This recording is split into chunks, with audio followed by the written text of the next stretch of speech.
Across the UK, online and on DAB. Talk Radio. For those about to talk, we salute you. Talk Radio. Dear listener, thank you, James Max. I went to a Spice Girls concert with James Max once. That shows how old we are. Wasn't the first time around, it was the second time around. Busy show tonight. Don't forget, dear listener, I am here to serve you. Iain Lee, Talk Radio. Late night, Iain Lee on Talk Radio. We have ways of making you talk.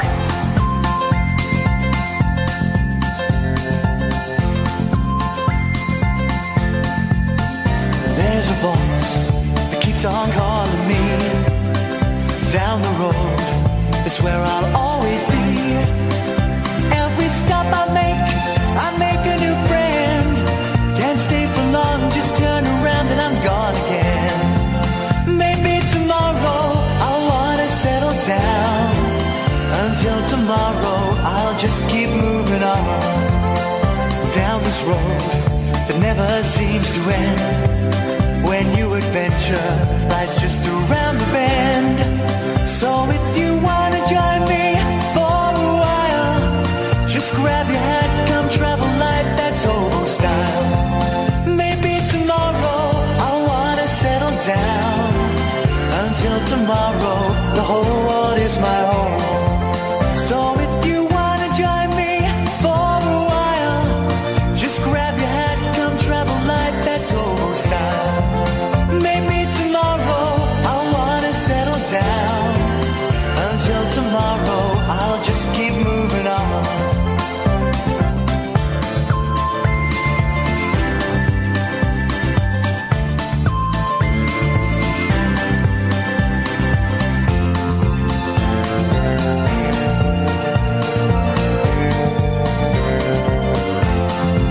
Maybe tomorrow I'll wanna settle down.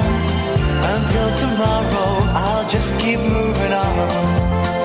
There's a world that's waiting to unfold. A brand new tale no one has ever told. We've journeyed far, but you know it won't be long. We're almost there and we paid our fare with a hobo song. Maybe tomorrow I'll wanna settle down.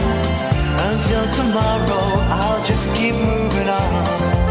So if you wanna join me for a while, just grab your hat, come travel like that's hobo style. Maybe tomorrow I wanna go home. Until tomorrow, you know I'm free to roam. Yeah. Tonight's show, dear listener, is for the fans. It's for the fans. If you're not a fan, switch off. If you're not a fan, go on to Digital Spy and type, I am not a fan. I listen to this show all the bloody time and I hate it. And I hate the woman and I hate the man. And I hate the talking and I hate the silences between the talking and I hate the music. And I hate the bit just before it and I hate the bit at the end of it. And I hate the news. And I hate the adverts. And I hate him. Never liked him. He's a tosser. I hate her. I hate the people that you can't even hear. Hate them. But I'm going to keep listening. Well, I don't want you to listen. Tonight, you are banned from listening. And here's what you have to do if you're one of them, right? Switch off. And if you don't switch off, in about 30 seconds, your radio is going to detune Talk Radio.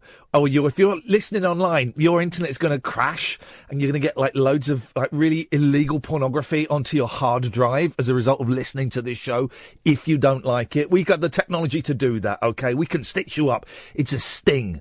We can do a sting on you. So switch off, switch this off, and then go onto your forums. Or you could try and make something. One of the one comment on the forum. I'm so pleased to see so many negative comments. Ah! Jeez! Tonight's show is made by the fans, for the fans. You're the fans, guys. You're the ones that have stuck with us. And so tonight's show is for you. How can I help you? There we go. That's what we'll do. This is exactly what we'll do. Tonight. There's a box of pens here, which is nothing unusual, but there's a lot of hair in here as well. There's a lot of hair in this box of pens, and it does make you wonder what the hell is going on in this place. 0844 499 1000 is the telephone number. Genuine question, guys. How can I help you? I'm here for you. I'm serving you tonight, dear listener. How can I help you? That is a genuine, bona fide, so it's not rude, it's Latin, question. How can I help you, sir or madam? Ms. Does anyone use ms? Ms, I'm going to suggest, was made up in about 1971. And I can't imagine anybody using... Here's some... OK, this is what we're going to do. I need a piece of paper, please, Catherine, when you get a moment. Words that are no longer used, right? Ms.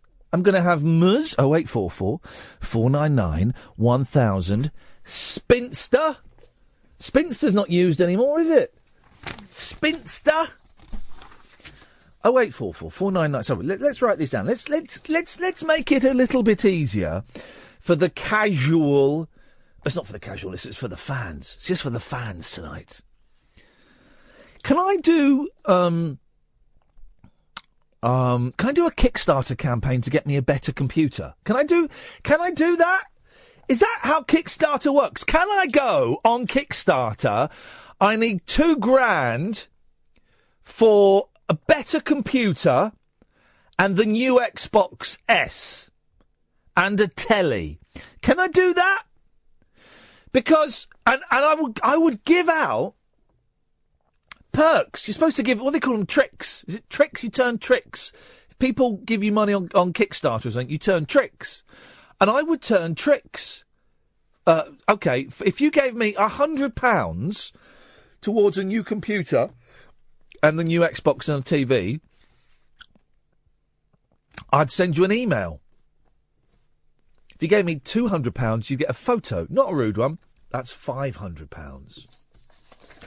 And if I don't make the target, I still get to keep the cash. I think you can do that with Kickstarter these days. So we're compiling a list. 0844 499 1000. It's Monday. We're compiling a list of words that are no longer used. Ms. Spinster. Ms. Spinster's here to see you.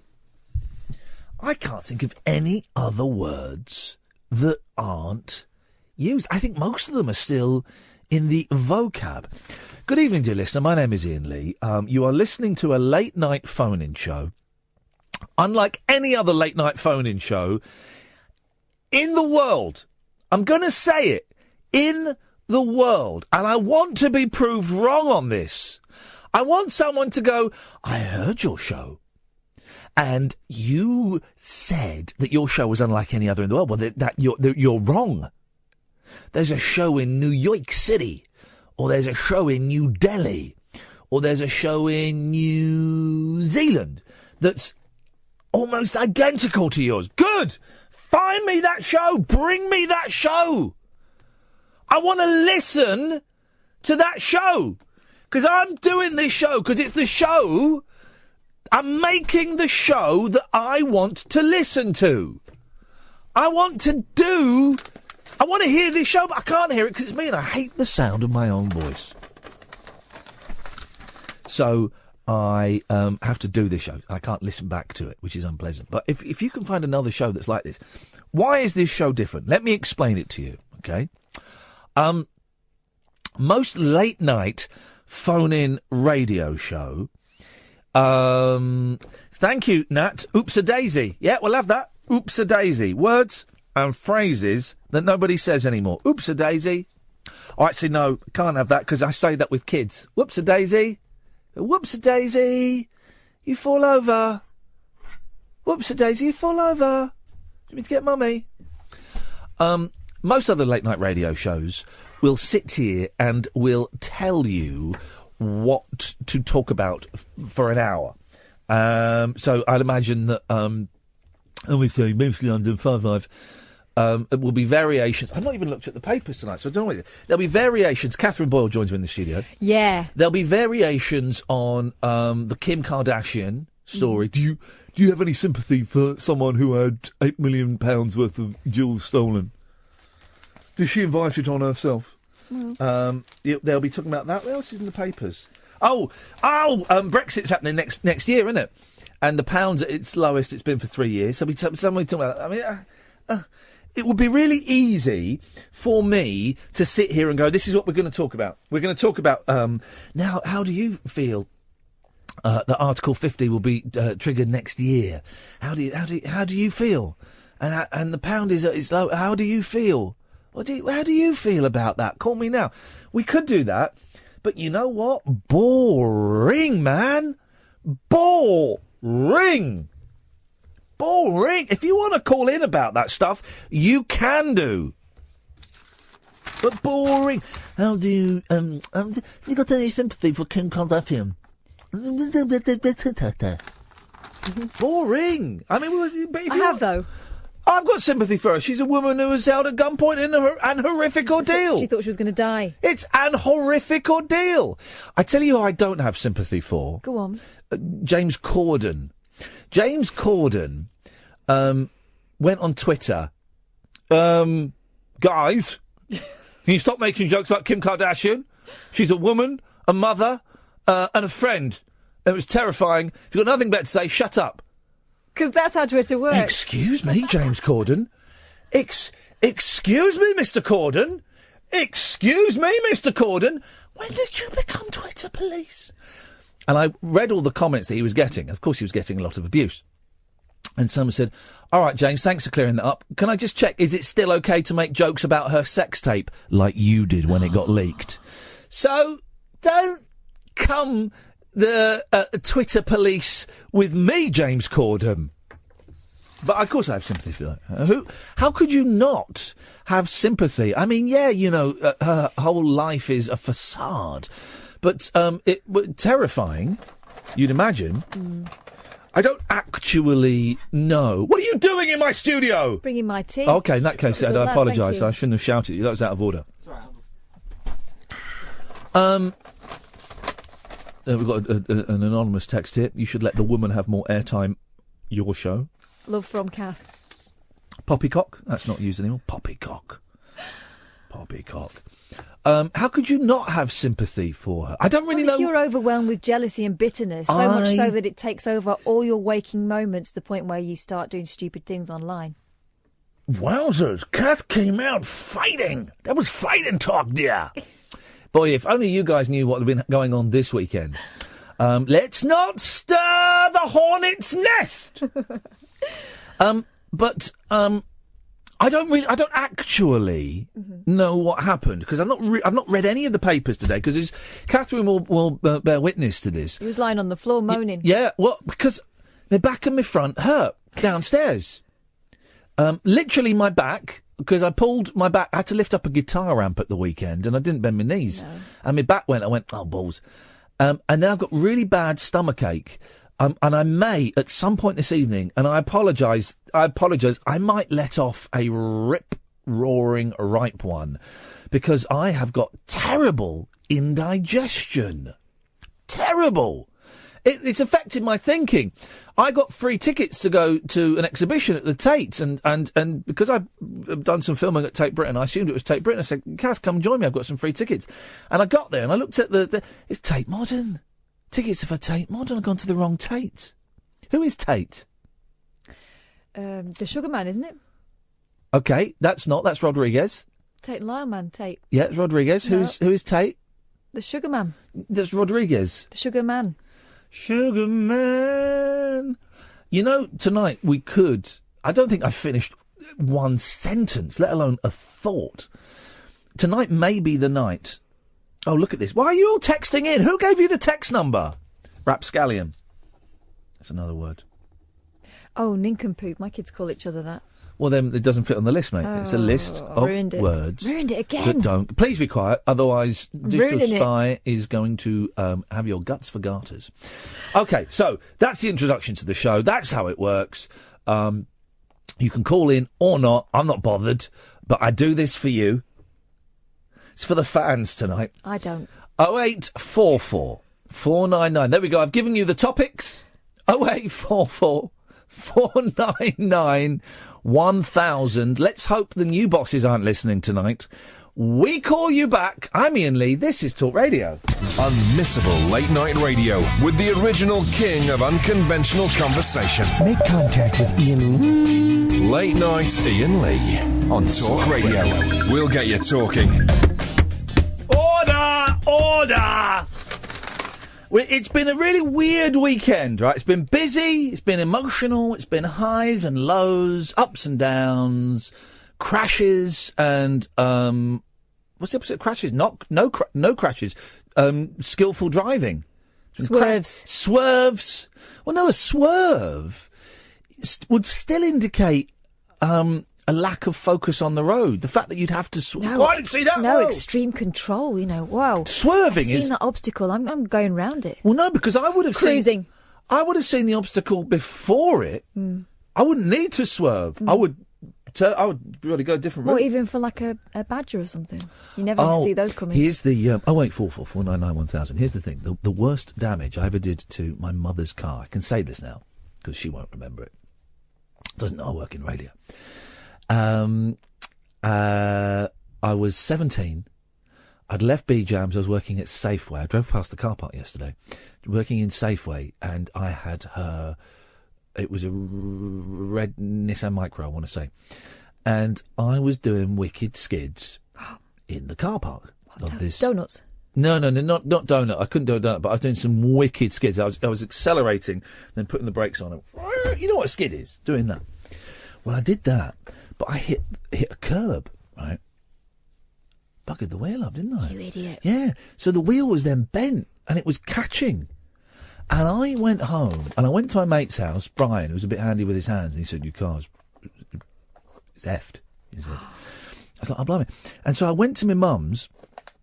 Well, I lived there. I went to my house, and I said, "Oh, Mum, I've knackered the front passenger wheel." Excuse? She went nuts. She went angry. I said, "Oh, yeah, I did it. I was trying to avoid a cat." And she went, "Oh, how can I be angry with that? Come here, son." I got a hug out of it. You didn't. Yeah, totally. My sister did a really good one. Yeah. She knackered her car going over one of them rising bollards. Yeah. All underneath it. Oh, I love them. Right. Yeah. The excuse she gave my parents. Yep. Passing taxis, hubcap came off. Ooh. And like Odd Job's hat Yeah. took the underside of her car off because that could happen. They believed it. Well, your parents are from the north. Well, 0844 499 1000. So words that are no longer used and lies you told to your parents. And this is a really specific one, okay? So let me finish before you call in. I can see the phones are going nuts, but just put the phone down for a second. Let me finish the sentence. Lies you told to your parents about to cover the real reason for damaging their car. or property. No. It's got to be. No, come on. This is for the fans. All right, sorry, I forgot about the fans. Lies you told your parents to hide the real reckless reason for damaging their car. Or bicycle. No, it's specifically a car. Got to be a car. 0844 499 1000. Let's. The phones are going nuts on this. Lee, what was a lie you told your parent to hide the real reason for the fact that you damaged their car? I would never risk it, mate. They'd kill me. Really? Oh, honestly, my dad was a monster. Oh, well, the way you say monster there, Lee, implies actually he was quite predatory. He was, yes. Well, okay, and that's maybe not the so did you never? What? I mean, how bad a monster was he? Oh, diabolical. No, blimey. You could write a book about him. You should write a book about him. Well, I thought about it. Why do we like, Lee? Why do we like? And I often wonder this out loud. And you're a wise man, okay? You've seen things that some of us can only dream of, right? Why do we like? Why do we have such a fascination with the dark side? We like watching murder films, don't we? And we like reading about true life murders. And we like watching all kinds of horrible things. We like playing violent games. Why have we got that fascination? Well, it's kind of something we can't do ourselves, isn't it? I think it is.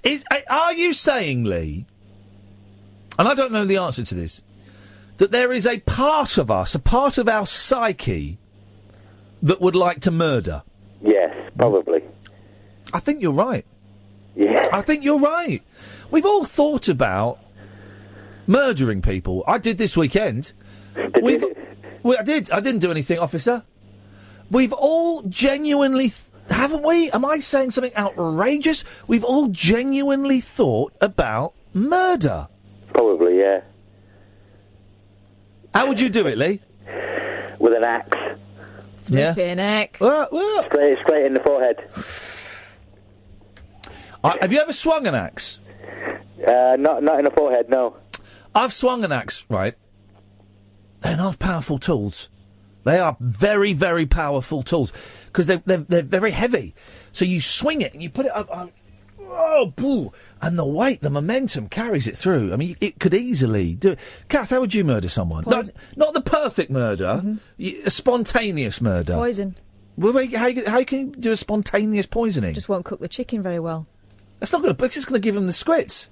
What's the start? Well, Ed. I bet it's always the quiet ones, isn't it? Ed'd be the perfect murderer, because when he gets arrested for it and they find all his stash of DVDs and stuff and murder stuff, the neighbours will go, well, you know, he seemed like such a quiet guy. His neighbour's in South Africa. No, his neighbour is South African. He lives in multicultural London. You racist? Ed. Hi. Wow, you're that's loud. You're not on the Johnny and Ash show now. You're not the filler. That's all right, I'm sorry. The spontaneous murder, not a pre-planned one, not the perfect murder. We all know that's either with a dagger made of ice or a bit of lamb that you clubbed him to death with. Let him have his turn, Catherine. Stop ruining the show. Ed, spontaneous murder, how would you do it? Well, me being a nice guy, I'd never murder someone, but Yeah. if I had to, get my hands dirty. Bit of strangulation. Whoa! Oh. See, that is the most messed up murder, because Yeah, that's yeah. sexual. That is it? Yeah. Not always. Oh, no. The strangulation is like the masturbation for the nation. No, it is. It's honestly, that is, I bet, I'm literally making this up, but I bet you could Freudianly carry that into onanism, self-abuse. But it's abuse of one other's self. Totally. What are you on about? I've got no idea. What about brown noise? That's the perfect murder. That doesn't kill them. It just all of your methods just make people do a poo. How is that you can any make good? people do a poo to the point where they die. Lee, what have you called in for? You were talking about words that aren't used anymore. Yes. There was a good one posted on Periscope at the beginning, spastic. Yeah, it's not used anymore. And there was, of course, the Spastics Society is now MenCap. Is it MenCap? Is that what they became? And it's weird because spastic is a descriptive term. You know, your limbs can go spastic, go into a spasm. Yeah. But it became a real playground, derogatory. It was used in a nasty, bullying way to children generally that were considered to be less than or weaker than, and it was mocking, kids with cerebral palsy and all kinds of physical disabilities. Yeah. But you're right. I remember about 10 years ago, there was a bit of controversy because Tiger Woods. So I remember doing this on LBC and I had to run it past my boss if we could say it or not. And he said, yeah, you can say it once. But Tiger Woods came out and said, this is before all the sexual shenanigans, when he was still good.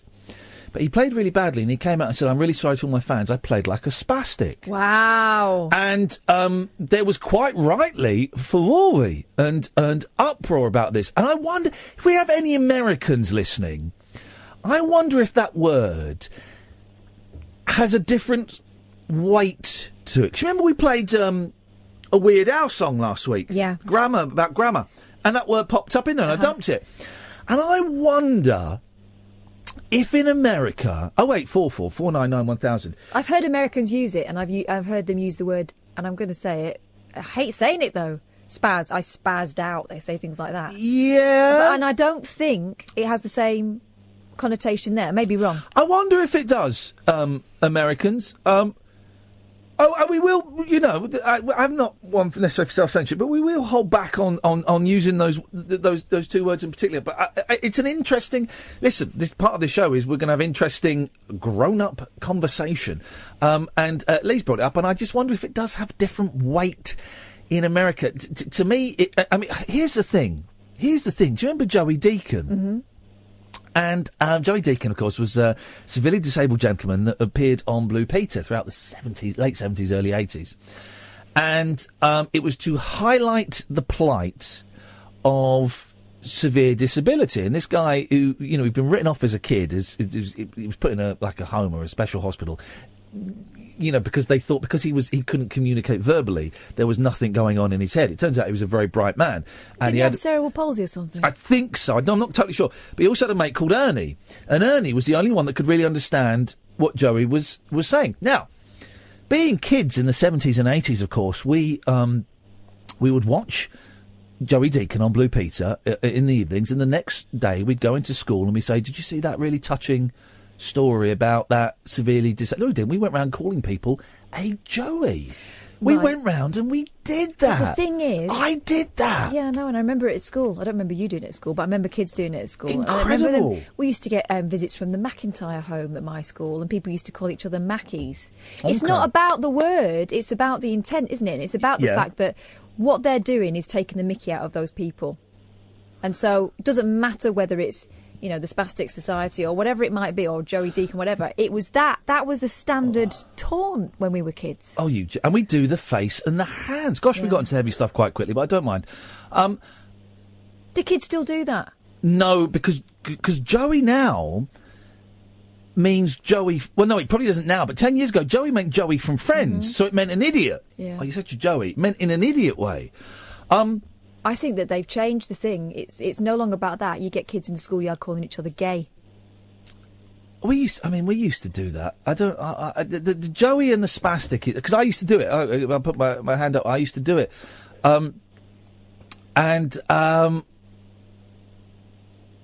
Kids are cruel, aren't they? Kids are vicious and cruel. Anyway, Lee, sorry. That's okay. I forgot you were there. Anything else, boss? You brought the word spastic to our attention. We shall add it to the list. How thin Kath is looking. Sorry? How thin Kath is looking. You talk to the woman. Thin? I'm not thin. You look thin, darling. Well, okay. Just thought I'd say. Can I give you a tip? Yeah.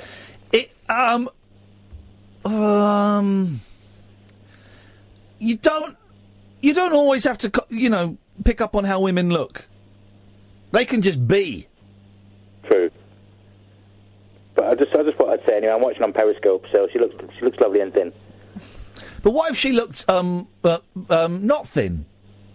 That would be okay too, wouldn't it? Well, look, I know what you're trying to be, and that's nice. That's fine by me. Thank you, Lee. Interestingly, we spoke to we'll play it later in the week, I think. But we spoke to Susie Quattro earlier on, and I was really keen. I didn't mention her looks or the leather outfit or the sexual nature of her act, and it was sexual. I didn't mention it once, and I didn't want to bring it up because it would have been easy. She brought it up. Uh-huh. She brought it up, and I didn't want to mention it. When you listen to the interview, it's a really geeky...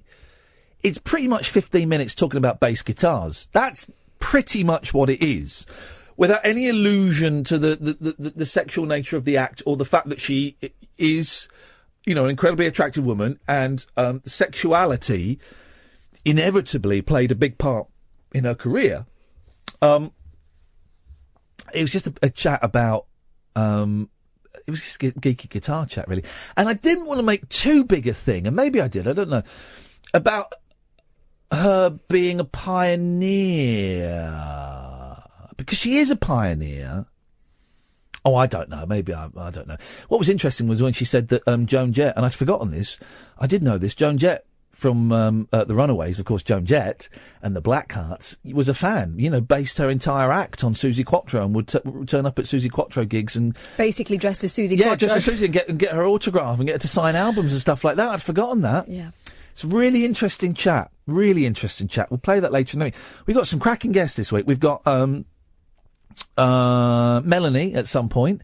We've got Susie Quattro. We've got Luke Haynes is on tomorrow. Dennis LeCorrier, who's Dennis always LeCorrier is on Wednesday night at 12:30.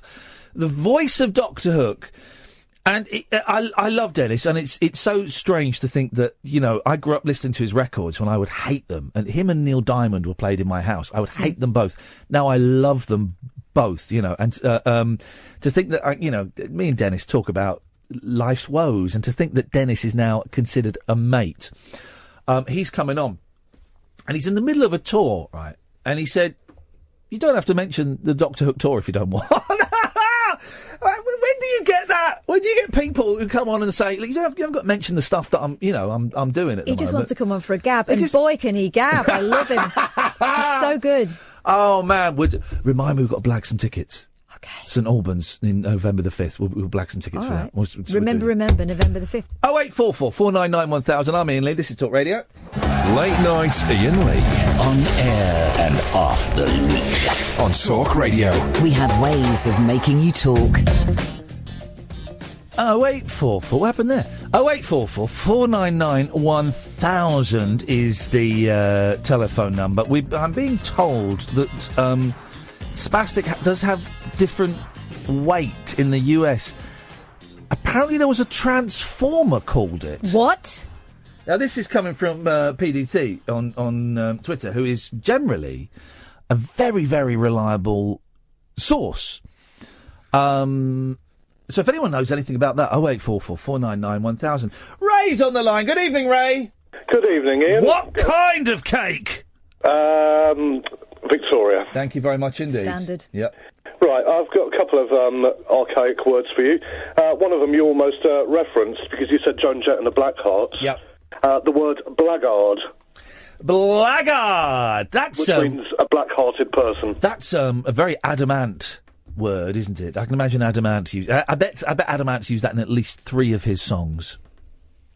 I haven't. I don't know. Okay. Don't say you haven't heard of Adamant. I've heard of Adamant. Okay, I'm trying to think which songs there is use the word blackguard.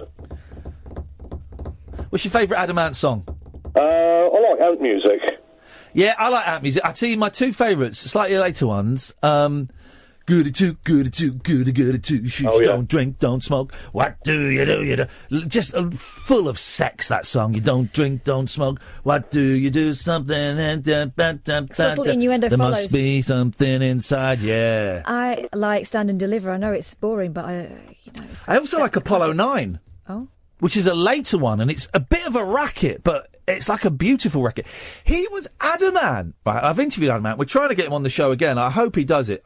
Adamant is a law unto himself. Sorry? You all right, Ray?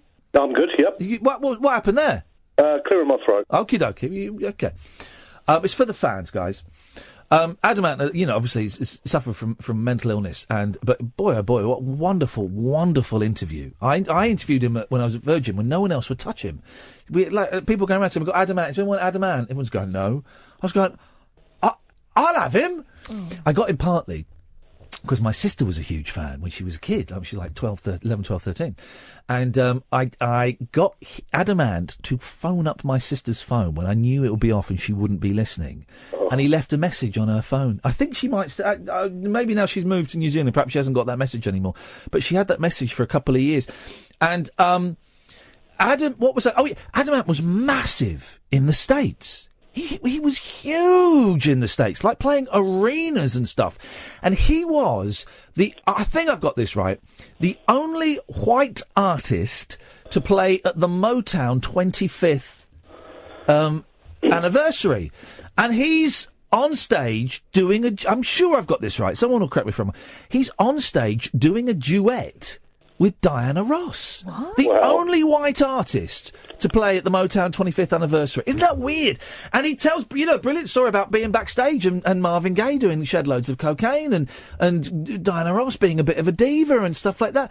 And I've got a lot of time for Adamant. I mean, I've met him 3 times. Twice he was wonderful and once he was quite rude.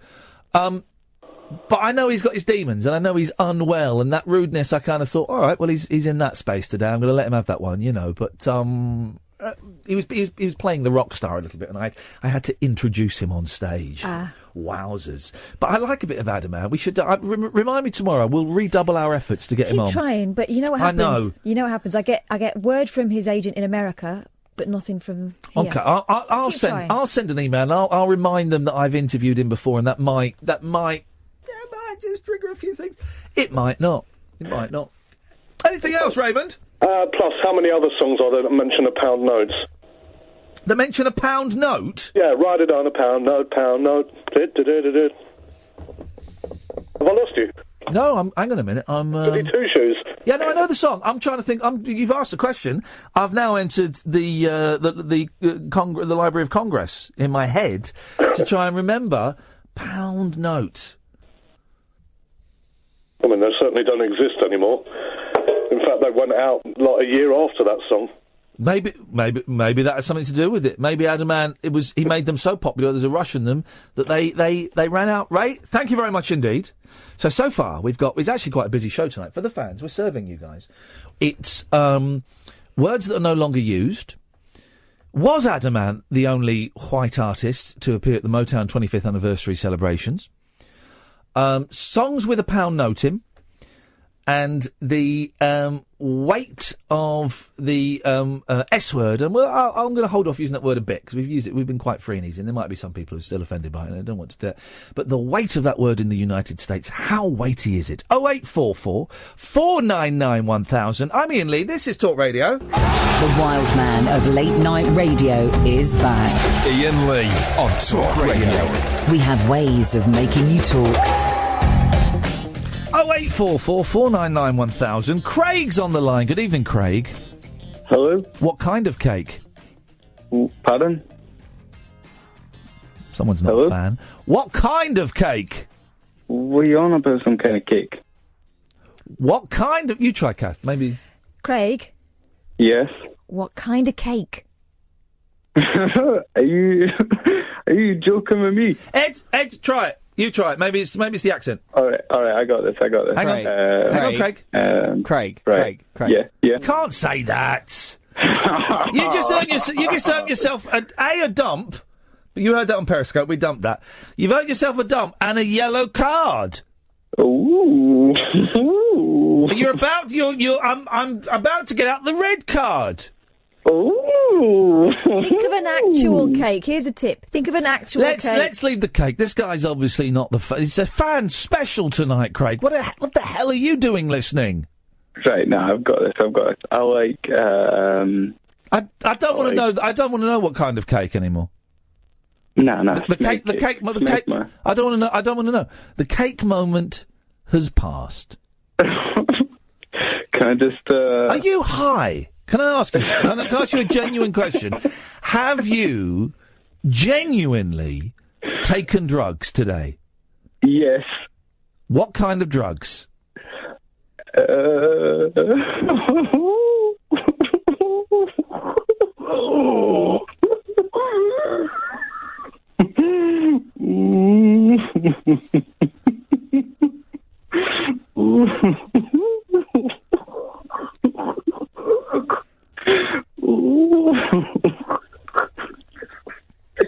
Nah, you're right on it.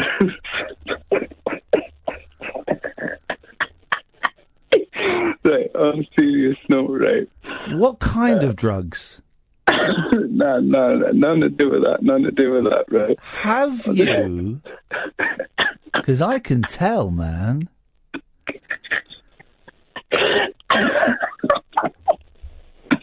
This is the best thing ever. Oh my god! Right, okay. Right. What drugs have you taken today? Oh man, no. What is this? The FBI or something? Why are you getting paranoid? Ooh, you coming at me with that? I'm not coming at you with anything. I'm just asking you. I'll tell you what drugs I've taken today. If you tell me what drugs you've taken today. Right, okay, all right, I'll deal with that. I'll let you go first. I've taken 15 milligrams of citalopram. and I have taken 3 Nurofen migraine. Do you have, like, clinical depression? Yeah. Oh.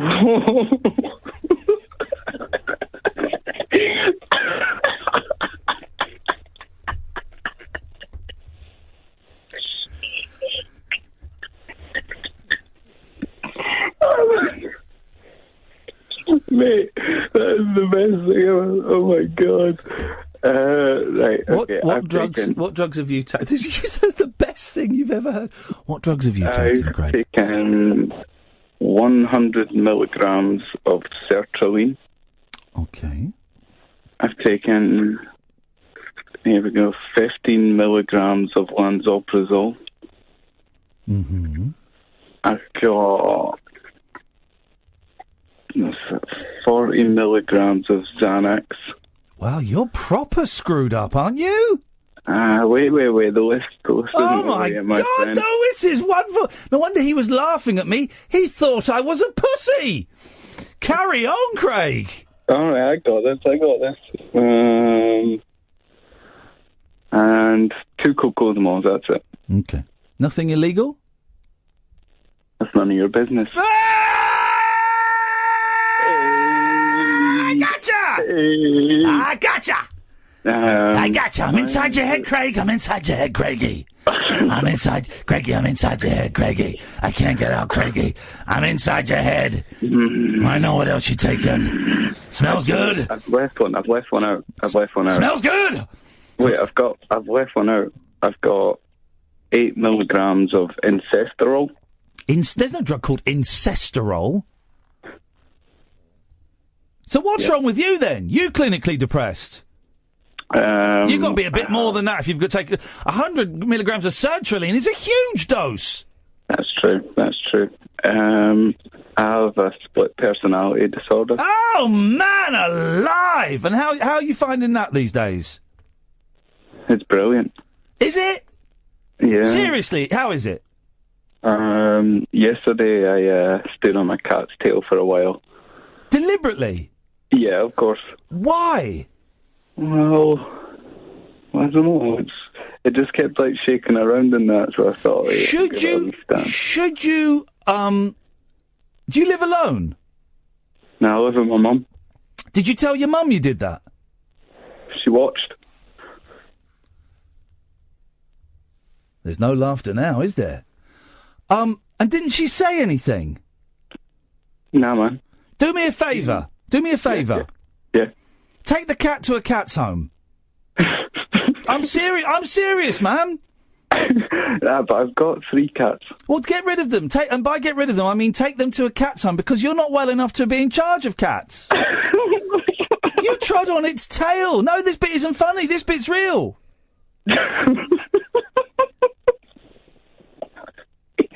Oh, man. I'm just doing it for the boils, man. But you can't tread on... You can't... Now, listen, right? Being ill and stuff, that's all fine. Of course, that's fine, you know. And it sounds like you've got a very healthy pharmacology department in your house. But you can't be taking out and experimenting on animals, because that's not fair on them, is it? No, but, like... One of them's dead loud all the time, eh? Oh, in that case, it deserves it. No, but seriously, you can't be taking it out on cats, can you? That's not fair. You're obviously not well enough to look after cats. It's all right, man. They're fine. But now I'm being serious, right? They're not fine, are they, Craig? That's not fair to take it out on cat. You know that. In your wellest moment, right, when you're focused and you're grounded, and I know you get those moments, don't you? Mm-hmm. Every day. You know that's not acceptable behaviour, don't you? I don't know. It was all right. Then, in that case, that's the reason that you need to get rid of them cats. It was a superficial bruising, you know what I mean? It wasn't like a deep one. Yeah, but standing on a cat's tail, their tails are sensitive all the way to the tips. That's what she said. Who said? Don't say where I think. Don't say what I think you're going to say. Don't say what I think you're going to say. Who said? Huh? Your mum. Thank you. He didn't say what I thought he was going to say. That's okay. Craig, apart from torturing cats, how's life treating you? It's okay. Yeah. I spent the day in bed. Ate some pizza. Done a jobby.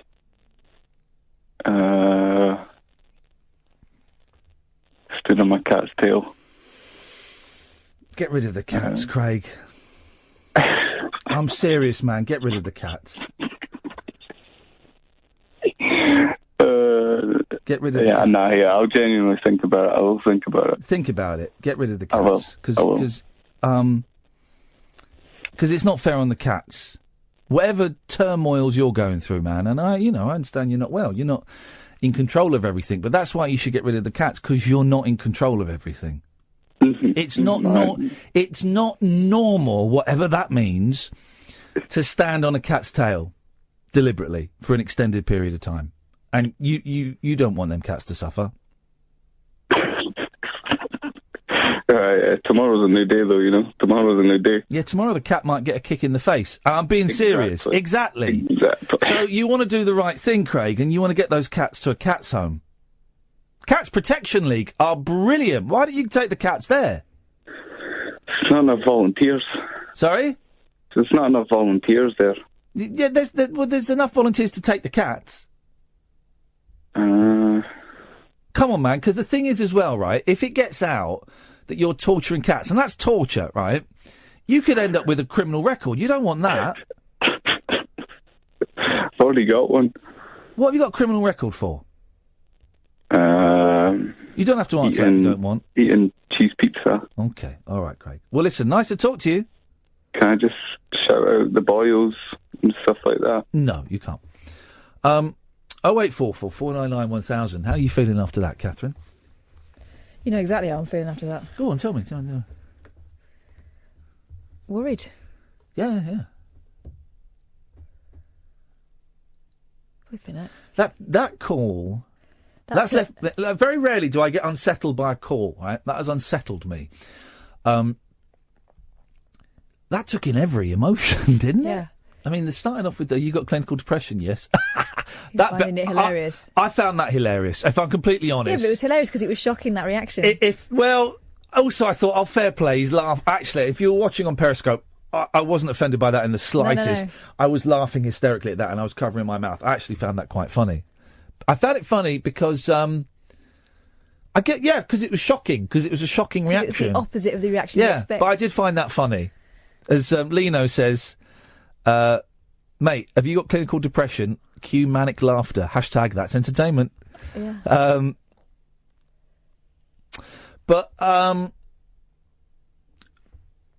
Doesn't get any realer than that, guys. We're here to serve, as I say every night. It doesn't get any realer than that. It could have been a prank. It could have been a wind-up. I don't think so. I think he was genuine. We normally have a very good BS detector, don't we? Like when someone called us last week. That felt real to me because it was so off the wall in the directions it took. Well, there you go. I'm not going to make a judgment on someone's life. What he did was obviously cruel, and he's obviously not well. Doesn't necessarily justify the behaviour. He's a bit sorry for his mum. Yeah, so many questions I wanted to ask, and I didn't. Look at that. We're 55 minutes into the first hour of the show, of the first show this week. And in the last 10 minutes, we've covered everything. Are we allowed to finish now? Because I don't know how we're going to... I was going to say top that. I don't want to top that. But how has it left me feeling? Uncomfortable, awkward, embarrassed, amused. I found him funny for bits of it, if I'm being completely honest. Concerned about the cats. I'm making up a whole backstory as to what's going on. Literally making stuff up in my head as to what's going on with him and his mum and the life they lead. Worried about them cats, you know, because that's unfair on the cats. Wow, there's an hour of radio, isn't there? There's 2 more hours of this to go. As I said at the top of the show, guys, this is unlike any radio show anywhere at all. I feel we've not finished with Craig, but we have, because he's gone. And there's nothing more we can say or do. And I don't want people to phone in and give their opinions on it, because that's not fair on Craig. I think we're all going to have something to think about tonight, aren't we? Yeah. On the drive home. Or that was when a snapshot of a life, wasn't it? Wasn't it? Okay. 0844 499 1000 is the telephone number. If you want to give us a call, you're more than welcome to. If you've never listened before, have you got a handle on how it works? I haven't. Not after that 55 minutes worth of stuff. Literally, it's a phrase that I used in the interview with Miranda Sawyer, and I keep forgetting to use it, but it's kind of a drop-in centre, this show, for the battered, the bewildered, the beaten, the lonely, the sad, the happy, whatever. It's a drop-in centre. You can phone in and check in, you know.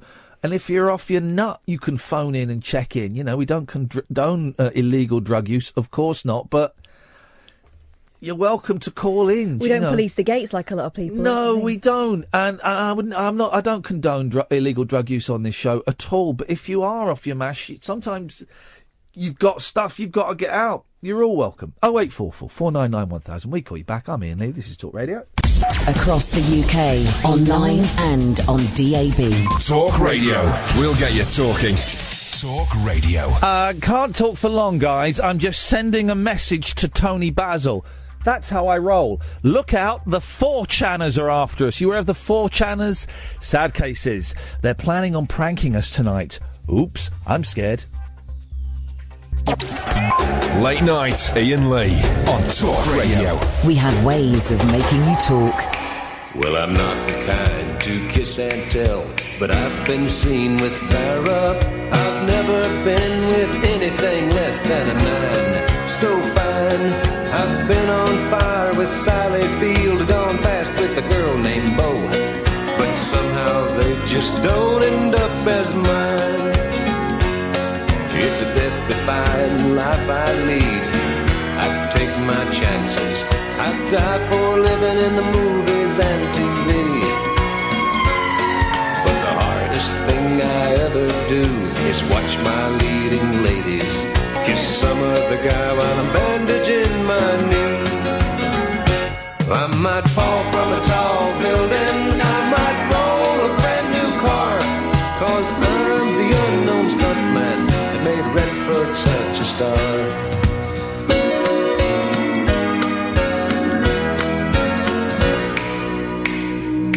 I've never spent much time in school, but I taught ladies plenty.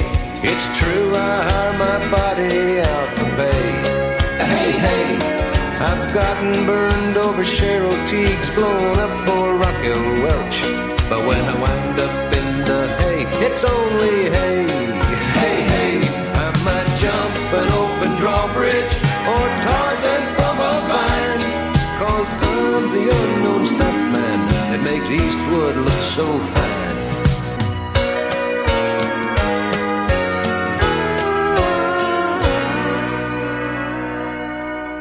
0844 499 1000. I'm Iain Lee. This is Talk Radio. It's a late night phoning show where anything goes. You can phone in and you can talk about absolutely anything that you want to talk about. Here's the thing, right? I'm a big fan, as you know, of the prank call. But there's no point in pranking this show because literally anyone gets on. A prank call, I was thinking about this at the weekend. A prank call, because of, what happened last week. A prank call only really works to a show that has, like a filter, that has, guards on the door. Whenever I have a new producer, or whenever I work with a temporary producer, Catherine, I always say, are there any special instructions? Yeah. If you wouldn't normally put them on, put them to the front of the queue. Those are the people I want to speak to more. And so, like, pranking, you know, like Julia Hartley-Brewer or Any Answers on Radio 4 or, you know, Nick Ferrari or something. There's a skill to that. The whole point is to be disruptive, isn't it? Yeah. But the whole point of... Basically, it's like doing graffiti on a wall that you're allowed to write on. Because you're allowed to do it. So there's no challenge. If I was presenting, like, a newsy show, there would be a challenge to get on and... you know, and also we've got a 14-second delay. So what I'll say is everybody is welcome to call, and even you, dear listener, you're welcome to call in, and you can call in and talk about something that's happened previously in the show. You can talk about something that you think we've missed. You can phone up and say you think the show is a load of old crap. It's all groovy, man. It's all groovy. The way it works is you dial 0844 499 1000 and we call you back. Even the people on the 4chan website, you're all welcome to call in, guys. You're literally welcome. I see they've got a thread about me tonight, which is wonderful. Thank you. I am thrilled. So you guys call in, and if you want to say you're a 4channer, then you're more than welcome to. And if you don't want to announce that, then you don't have to. It's all groovy, man. But everybody's welcome. Toby's on the line. Good evening, Toby. Good evening. I feel I should embark on some sort of prank now. You don't pranks. You don't have to. I've ordered you a couple of pizzas. I like that, actually. Delivered. Delivered. No, I've. Do you know what? Since just listening to that music, I've been. Do you know what? A piece of music I've had going around my head all day. Go on. Without descending into, you know, do you remember? Yeah. That theme tune to the Huckleberry Finn and Friends. I heard a sniff of it on a podcast. Yeah, it's good song, that. Thanks. I know. Do you remember it, Catherine? Yeah, just about. Turns out YouTube is full of people doing mournful covers of it on the ukulele. Yeah, I bet it is. I used to love really lilting voices. I used to love Tom Sawyer's hair in that. He had a really good bowl cut. Really solid bowl cut. I used to love that programme. I did. I watched one today. It's all up there. Someone's put it all up. Any good? Do you know, all right. Yeah. The thing I do it's a solid story. Bit of Mark Twain. Dubbed. Say that again. Yeah. Aunt Polly was dubbed. Do you remember? She's a German actress. It was one of those European/Canadian productions. Oh, I didn't realise that. And so clearly her accent wasn't what she promised it would be. Yeah. Another one of those European things, of course, was Heidi And Silas. And Silas with the shrew. The shrew. The shrew in the windmill. Someone sent in a text, which is a dig at us. Oh, can you take it, Catherine? Can you take this dig? Go on. But it's a dig on themselves. Go on. Prank calls only tend to work on shows that have listeners. Says someone who is listening to the show. Mind you, they got us there, haven't they? They got us there. Clever. What have you done to annoy the people on 4chan? I don't know, but they're upset that I'm aware of it. Was I not supposed to know 4chaners? Sorry, guys, I don't know. They think I'm a faggot, quotes unquote, because I used to present the 11 o'clock show. That's not the reason. On the job description. It's not the. It was to get a gig on TV in the 90s. They're upset that I know about it. Sorry, guys. Was I not meant to know? I can pretend. Nice one. Someone snitched. What a pathetic attempt at a raid. Someone effing snitched. If you want me to pretend I don't know, 4chaners, I will pretend I don't know. More than happy. More than happy, guys. I'll pretend I don't know. I don't know. Did someone snitch, or did we read it on the internet? Someone snitched. Guys, I don't know. I've not seen it. You come and get us, guys. I've not seen it. You come and get us. Anyway, Toby, what you got for us? I was just thinking, I think it's all kind of tied up with the kind of the 4chan stuff that I was even thinking. Yeah. This all comes from having children and worrying about screen time and things. Yes. So if you could go back and know how invasive a smartphone would be on your life, would you tell yourself not to bother? So, you know, that kind of all that... Oh, you can't, but the thing is, you can't go back now. But I do you remember Catherine? Theoretically, obviously, I mean, if I had a time machine... I think this would be a different kind of phone call. Catherine, do you remember for about 6 months at the other place, I got rid of my phone and I had a Nokia brick. Oh, this is what I'm thinking. How was it? Oh, it was wonderful. And I would check. Why'd you go back? I would check my emails and Twitter in the morning, 'cause it was the breakfast show, and I would check them sort of late afternoon, and that was it. Why did I go back? The phone fell apart. It was a real pain sending texts. Why did I go back? I think after 6 months, I thought, hey, I'm cured. I can use. I know how to use a smartphone properly now, and of course I didn't. And within an hour, I was sucked back into it. And that's the thing. I always tell myself I can just not pick it up, not fiddle. And I hate it, the phone, obviously. But that's the thing. That it's I wish you could go back and not have it. I wish I was one of those. Danny Baker doesn't have a phone. I think life is worse.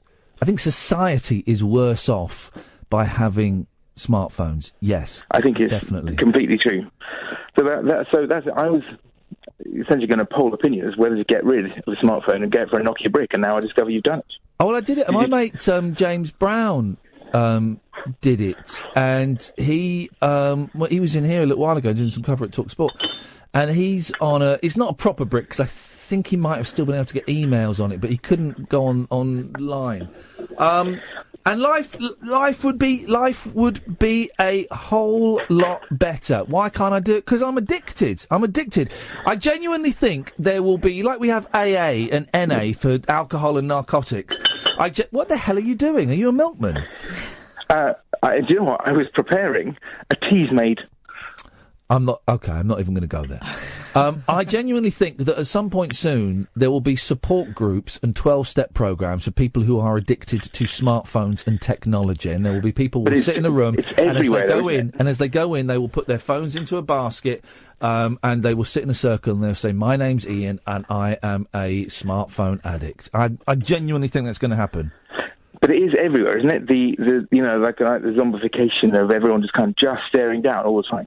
Those rooms are going to be full. There won't be a village hall free for, Did you see that picture recently on Twitter of everyone with their backs to Hillary Clinton taking selfies?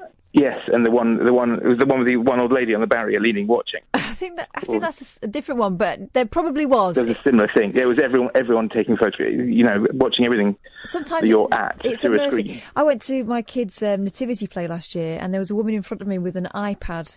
Holding it up, and I just thought, right, okay, this is the sign. So I put my phone away that I was using to film and watched it and experienced the play, and I felt better for it. Slightly guilty I didn't have any footage afterwards to show my mum. Well, the idea of that lady going home then and well, I can't wait to watch this. I know, whoever watches it back, people film concerts, don't they? Who watches it back? Well, I've got this app, which you've got to get this app, right? I think it's called Freeprint or something, right? And it's brilliant. What it does is, I get a reminder every month. It says, Iain, you've got 45 pictures that you haven't claimed. And what it does is you pick 45 pictures from the photos that you've taken, and for just £3.99, that's the postage, it will send you actual photographs. It will print the photographs off. And so every month you get a nice fat envelope, and it's got 45 pictures of the kids in, and we sit there and we go, oh, look at this picture. Oh, do you want to put this in your bedroom? Shall we put this one on the fridge because we look stupid in this one? Shall we? It's actual pictures. For old time's sake, they should put a sticker on one or two saying, sorry, this one was overexposed, we couldn't print it. Yeah. They should do that. They should do it. But you try telling kids now that, pictures, well, you used to get them. We print every 6 months, print a book, a photo book. Do you? There we go. Now, oh, yeah, that's not going to help.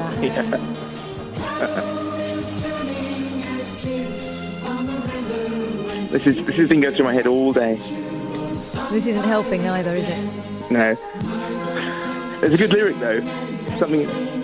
and wishing. Are they still alive, these gentlemen? And how much do we have to kickstart to get them to do Huckleberry Finn and Friends now? I've looked it up. Tom Sawyer's not working. He's stopped acting. But Huckleberry Finn has been in loads of stuff. He's been in stuff that's been on, like in big series recently. No, he hasn't. What, is Huckleberry Finn? No, not as Huckleberry Finn. He just no. Oh, look, there's the stern aunt. Bridget Horney. Her name's Bridget Horney. She's the one who's dubbed. Birgitta. Brigitte, horny! Brigitte. Yeah. We're getting dangerously close to doing old kids' TV programmes, so I'm going to cut you off. Thank you for that. But yeah, we're addicted to smartphones and technology, and I couldn't do it. I couldn't. Of course I could. It's like saying I couldn't stop drinking, or I couldn't, get rid of smoking or whatever. Yeah, of course we could. It's just different. It's not even more difficult. It's just different. We went to the Lake District a couple of years ago. No, we didn't. Not me, you. Oh. Me and my family went to the Lake District a couple of years ago, and it was weird to be in a house where there was no signal. Yeah. And I'm not going to say it hurt, but I didn't feel right for about 4 days, not being able to check my phone. When we went to Japan the first time, I think, couldn't get a phone signal because it was a different system. Mm-hmm.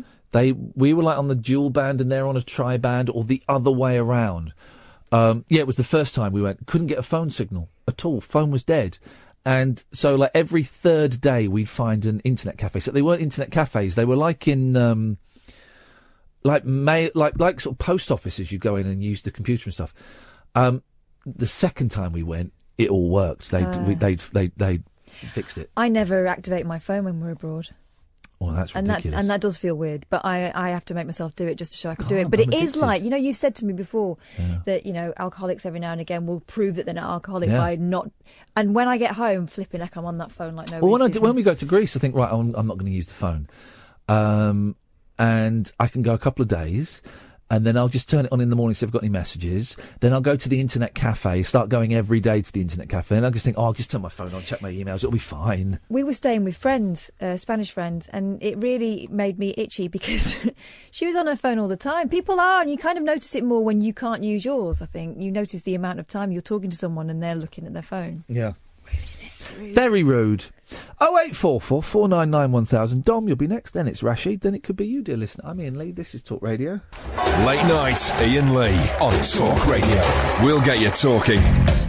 Well, suddenly it's 19 minutes past 11. We're almost halfway through the evening. I've not looked at the papers today. I've got no idea really what's going on in the world. I'm blissfully ignorant.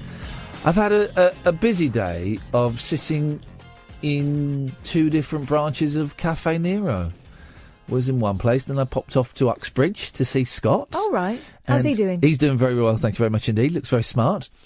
And I dropped off the DVD, the Keep Off My Grass DVD, and the new Mickey Dolenz single, because he did the covers for both of them, and he'd not physically touched them, so I dropped those off.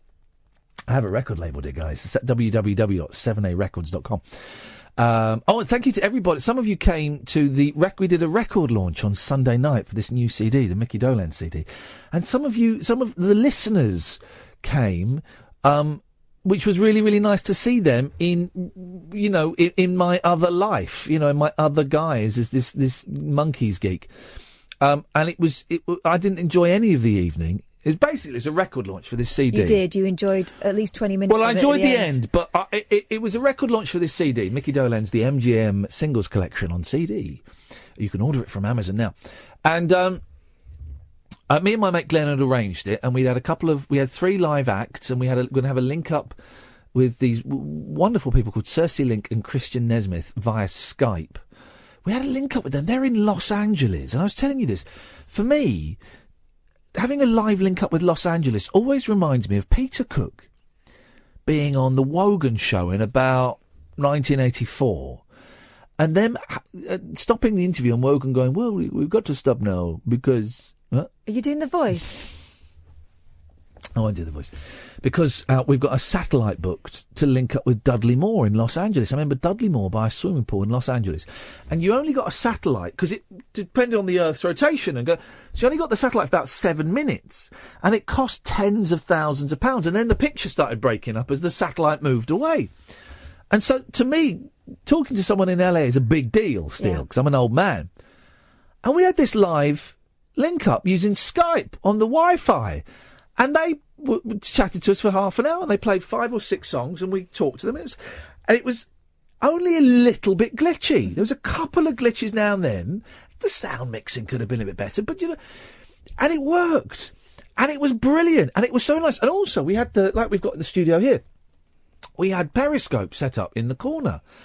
And people were watching in America, and people were watching in Japan. I went on Facebook today, and Cersei and Christian were saying, "Oh, it was great. I don't know if anyone videoed it, but enjoyed it."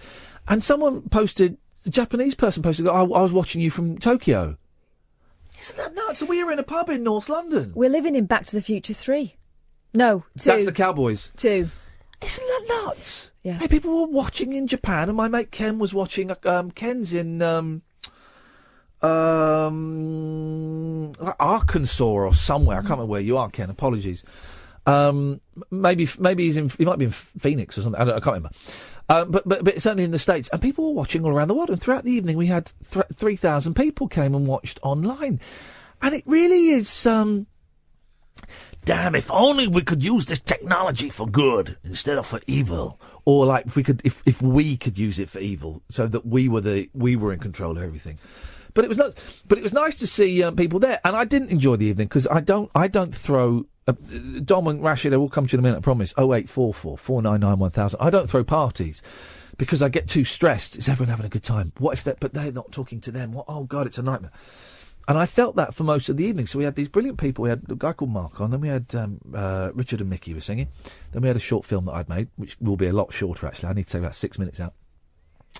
And it wasn't until the last 20 minutes when a guy called Nathan Persad, I think that's how you pronounce his name, I don't know because he rocked up late, came on stage with his 12-string Vox. He was wonderful. So a really unusual-looking guitar being played by a really unusual-looking man.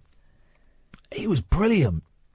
He was absolutely hilarious. I mean, he was doing some deep Monkeys gags, but he was charming and enthusiastic. He was playing some really odd songs, and he got everyone singing along. He was dancing. Yeah, wasn't he?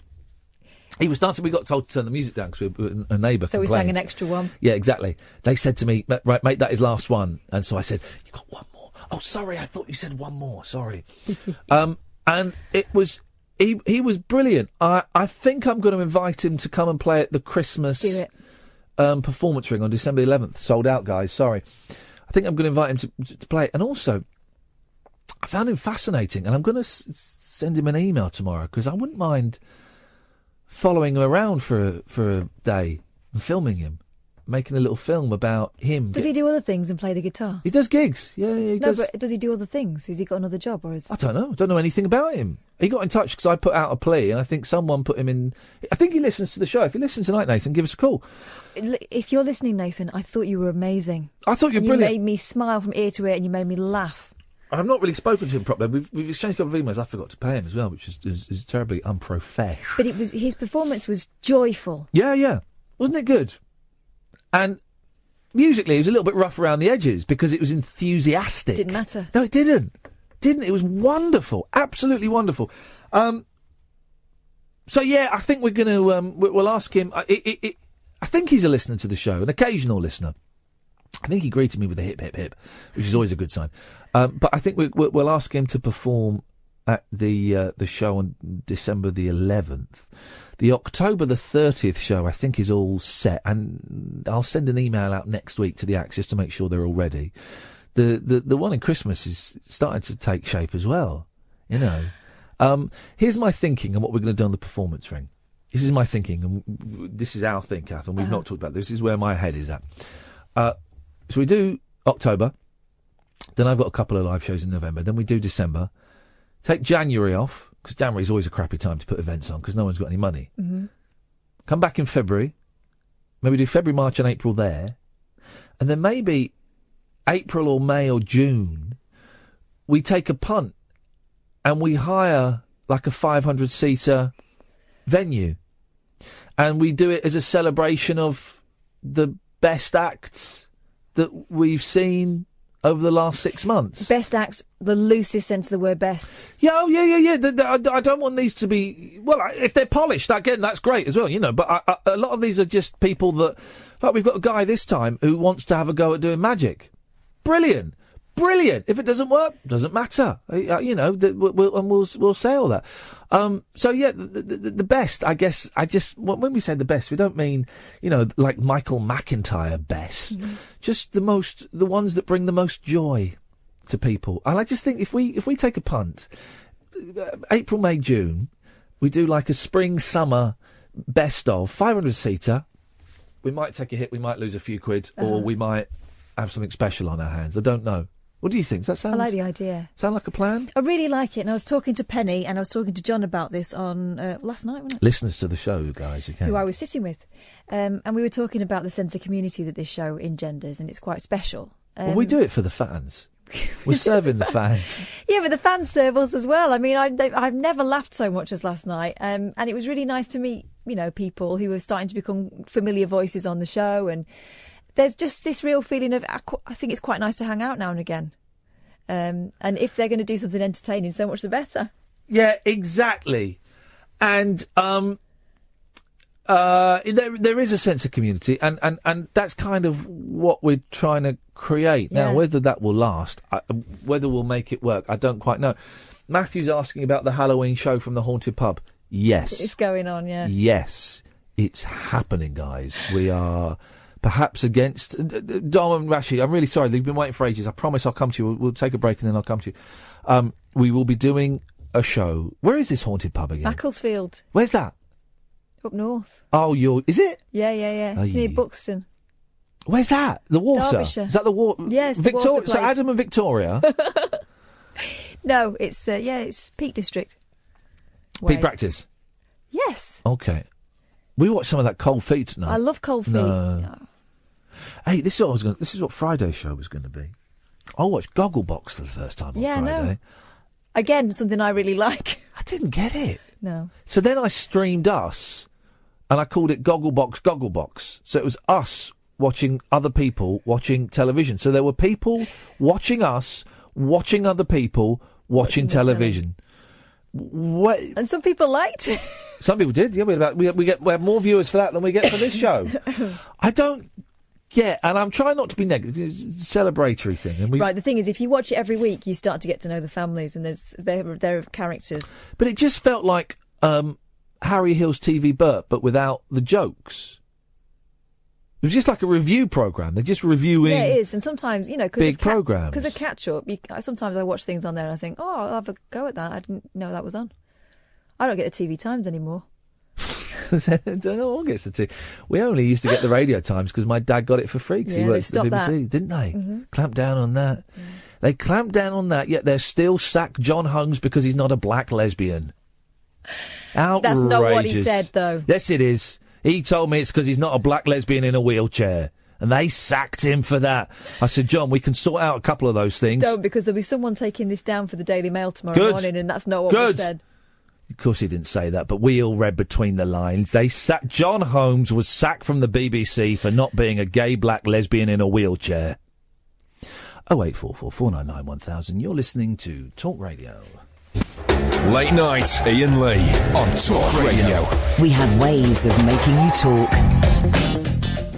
0844 499 1000 is the telephone number. We've kept them waiting for ages, so let's steam in. Dom, good evening, Dom. Good evening, sir. How are we? Oh, yeah, good, thank you, Dom. Really good, actually. It's been a busy old weekend, a very emotional weekend. I had a chat with the Rozzers. Won't go into that.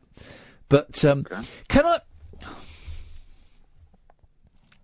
I'm going to say something, right, that shows that we are all just a mass of electricity and flesh.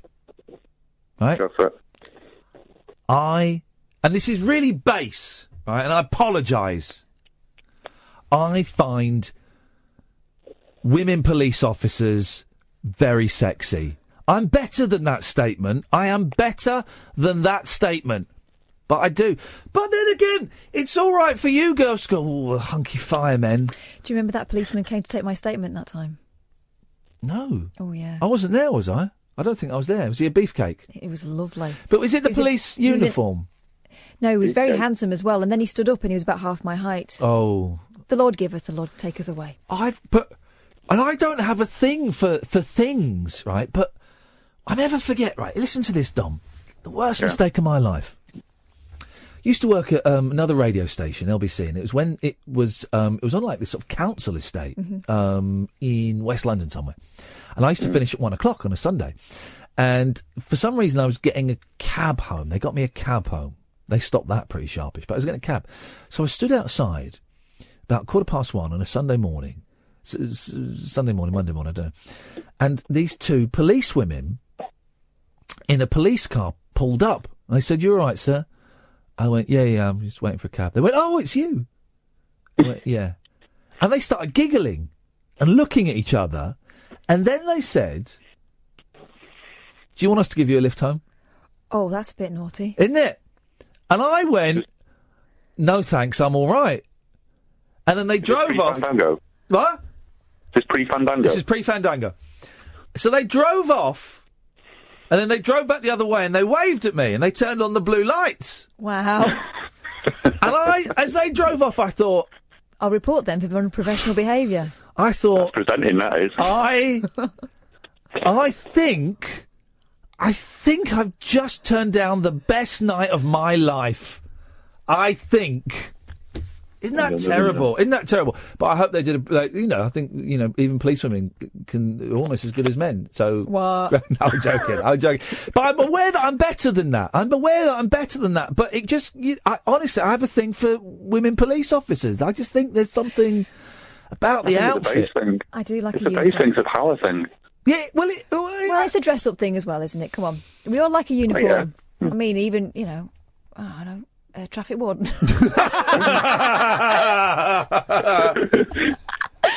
you ever see that? There was I don't know if it's still going, there was a website called uniformdating.com.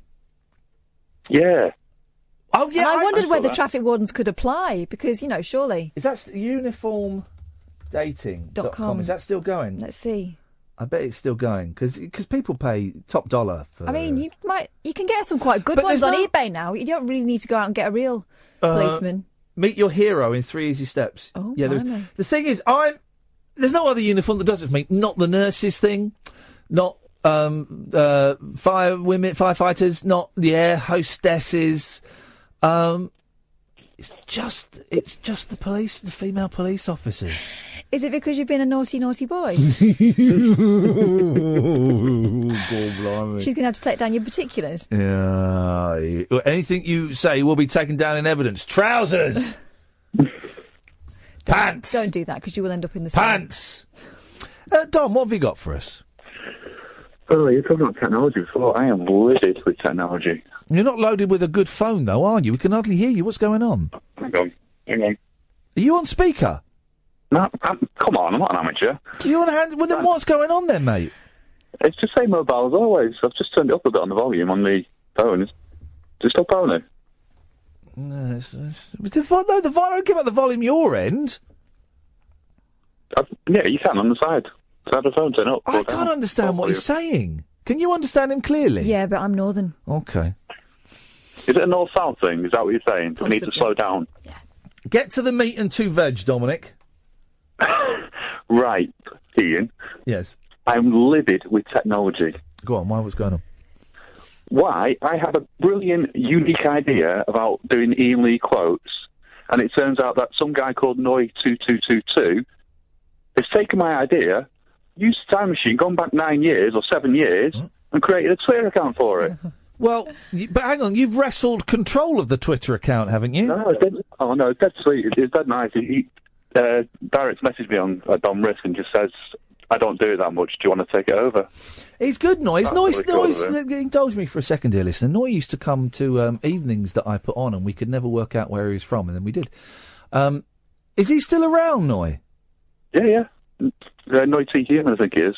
Okay, well, you are. So Dom is now tweeting quotes from me from old shows.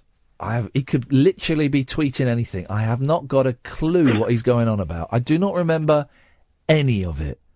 Imagine constantly, every day being reminded of what a twit you are. You don't know my mum, do you? No, I never do anything malicious. Always. No, I know, but every day... I listen, I enjoy reading them, but most of them I don't get. But every day it's going, did I say that? What an absolute plonker. What a bell. Well, I'll tell you what, I'm doing Absolute up until the end. Yeah. And then I'm going to go back to Virgin, because that's where I started listening. And then probably LBC. I don't want to do current.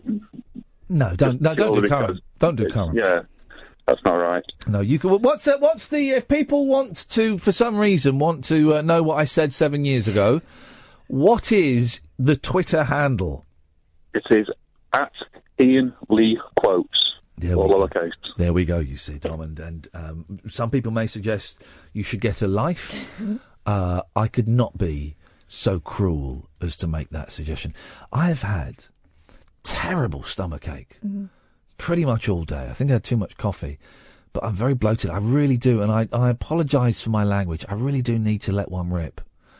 Shall I go and make a cup of tea?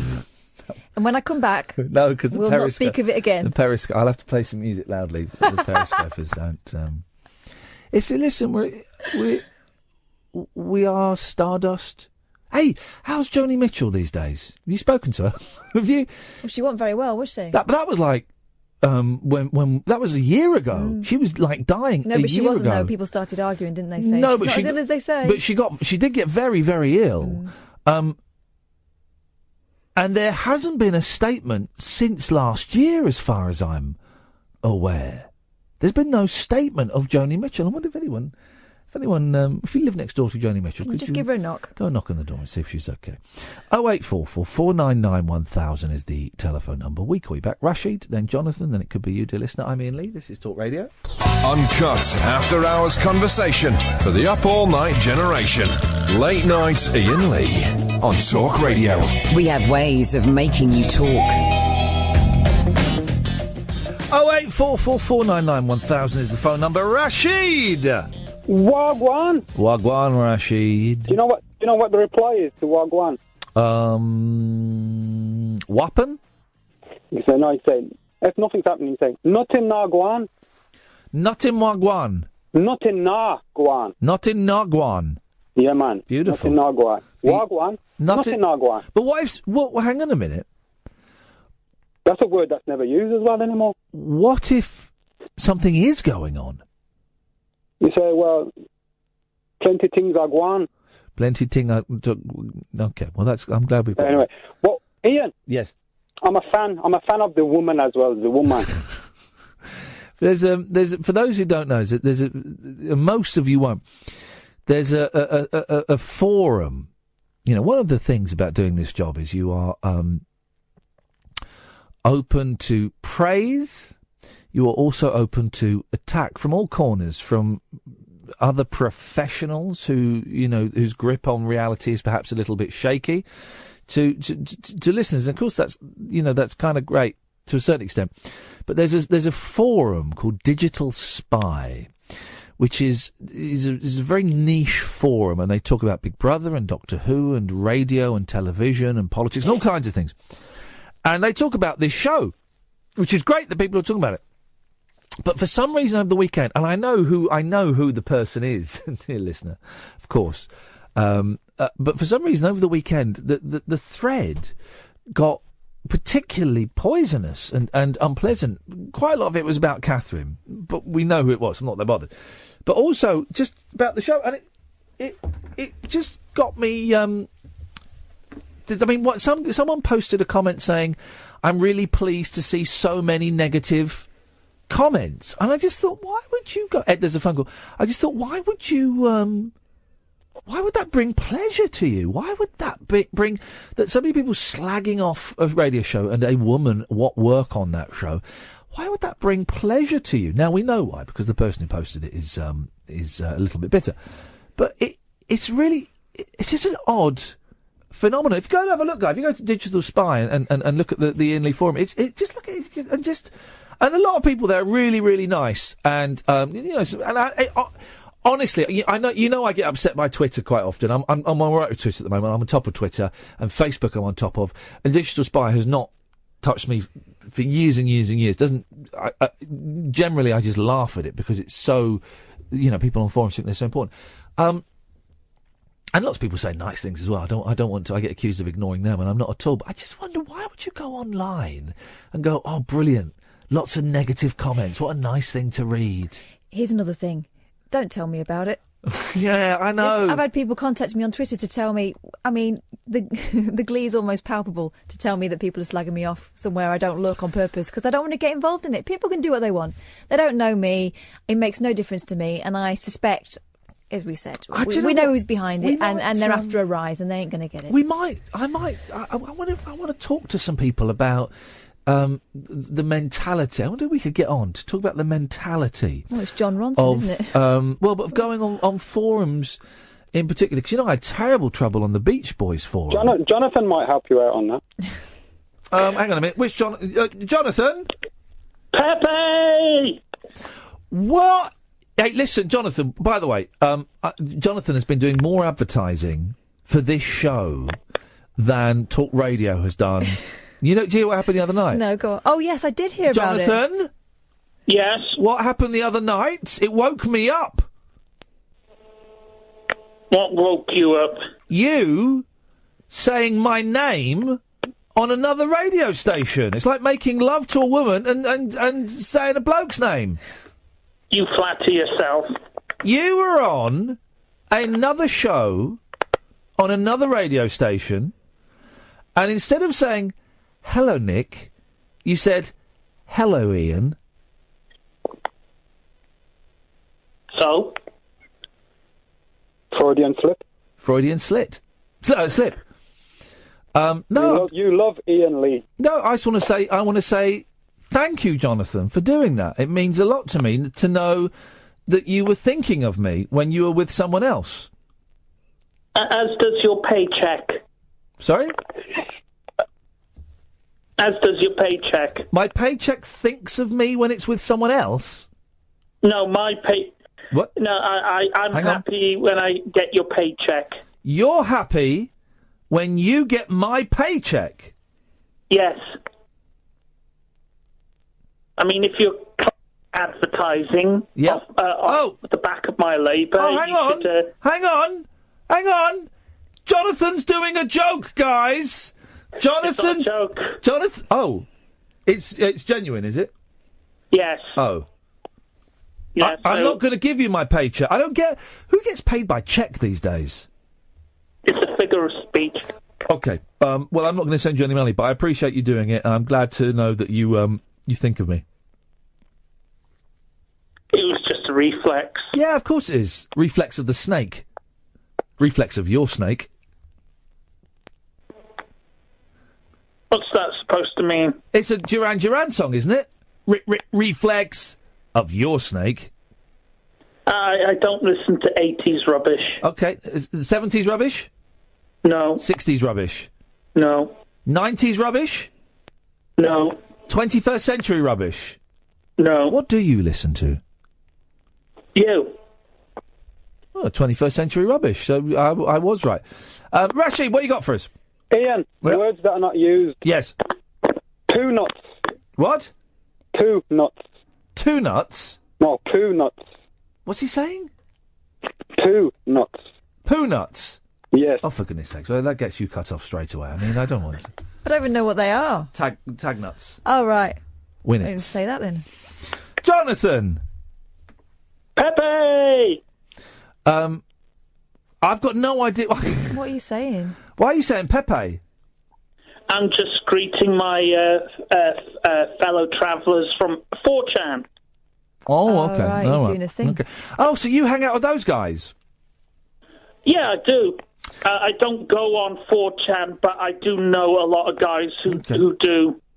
Well, can we just say that this show is 4chan friendly, and we welcome calls from all of those guys on 4chan. You're all welcome to join us. I hope that hasn't sucked the fun out of you calling in. But and it was fun. You're all welcome to call in, guys. So thank you for that. What's the pleasure of hanging out with those guys? That's a genuine question. That's not a loaded question. I genuinely would like to know what fun you get. We unrestricted freedom of speech. Right. Okay. And also triggering Hillary Clinton. Okay. Because some of the some of the freedom of speech on. I mean, some of the stuff they say is just quite unpleasant, isn't it? Well, that's free speech and that's life. Yeah, it is. But if you've got free speech, why would you exercise it just saying unpleasant stuff? Why not exercise it with saying good stuff? Because what you think of good stuff is what we actually think of as bland and conformist and government approved. Okay. So I'm just looking. 4chan, we're like the ECW of the internet. I don't know what ECW is. Things to the extreme. Okay, so let's read some of the 4chan extremities. Should have known a place full of people with mental issues and insomnia would have Iain Lee, listeners. The ultimate punishment, Iain puts you in a conference call with Caddick. That's quite a good one. He'd sleep through most of it. He probably would. Just to clarify on this comment, when I called Iain a faggot, I didn't mean it in the anti-gay slur sense, rather the failing loser at life, pathetic, moronic specimen meaning of the word. Are you sure that came from 4chan? That sounds rather tame. Yeah, it's posted by Anonymous, as they all are.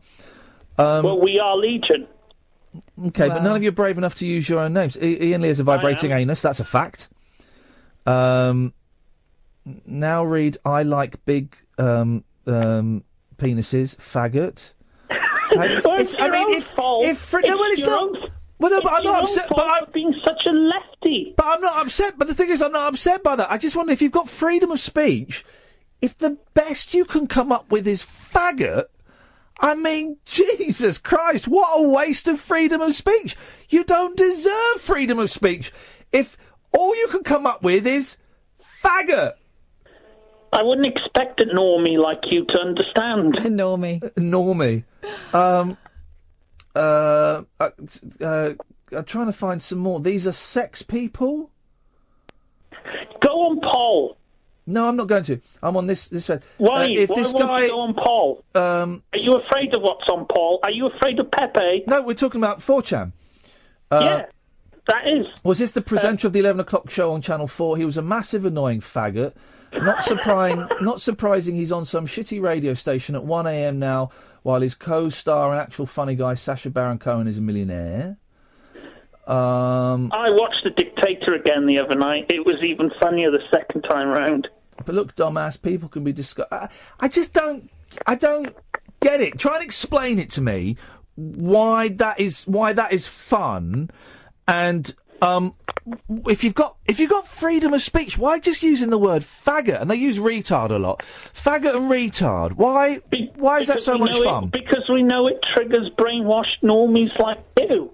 I don't know what you mean. Triggers me to do what? Go mental. I don't think you noticed, Jonathan. You're spending a radio show complaining about people expressing freedom of speech. No, you've just called in, Jonathan. You've just called in and brought it up. I'm following your conversation. You've called in to talk about 4chan. Yeah, and so I'm talking about 4chan all evening. Well, not all evening. I mentioned it about 3 times because I was just saying that they're all welcome to call the show because they were going to raid the show, and I thought I'd save them the bother. So just explain to me, and the reason we're talking about it now is because you called in to talk about it.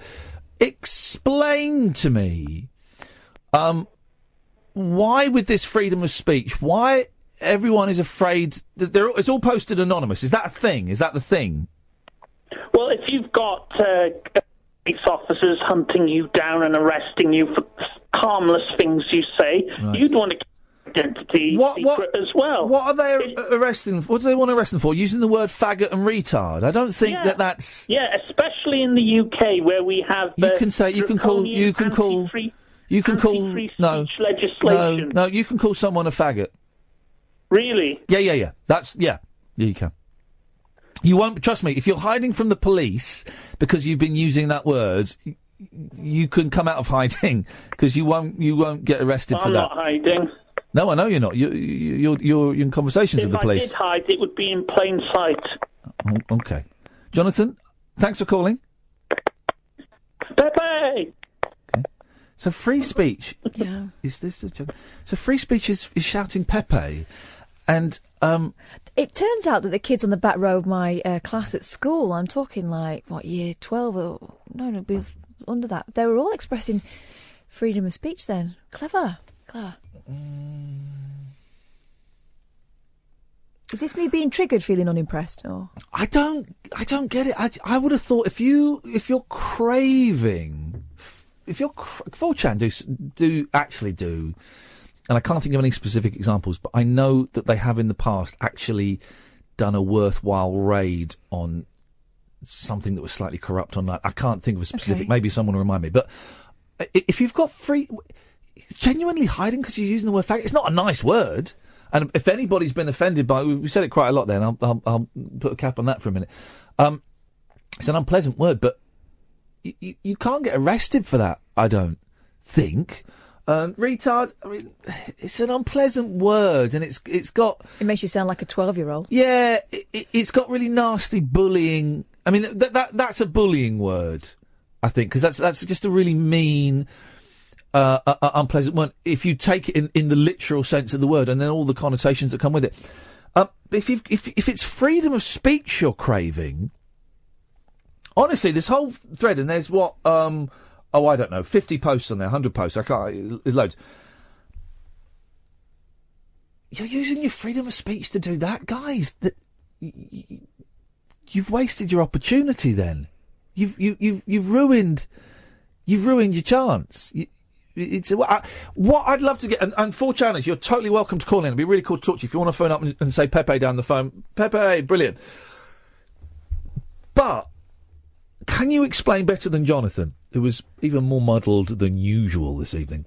He phoned up Nick Abbott and said my name. I know. Nick destroyed him. But can you phone in and tell me why? Why? And it's not a criticism. It's not. I genuinely want to understand why that's fun. And I'm reading it, and I don't get it. I don't get it. Maybe I'm not meant to get it.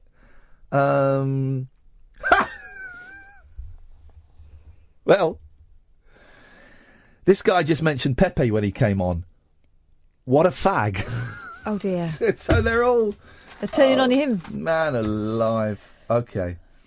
I don't know. It's just strange. If it's freedom of speech you're craving, if you were being genuinely subversive against the system and plotting some kind of overthrow, then I can understand why you would be anonymous. Of course I can.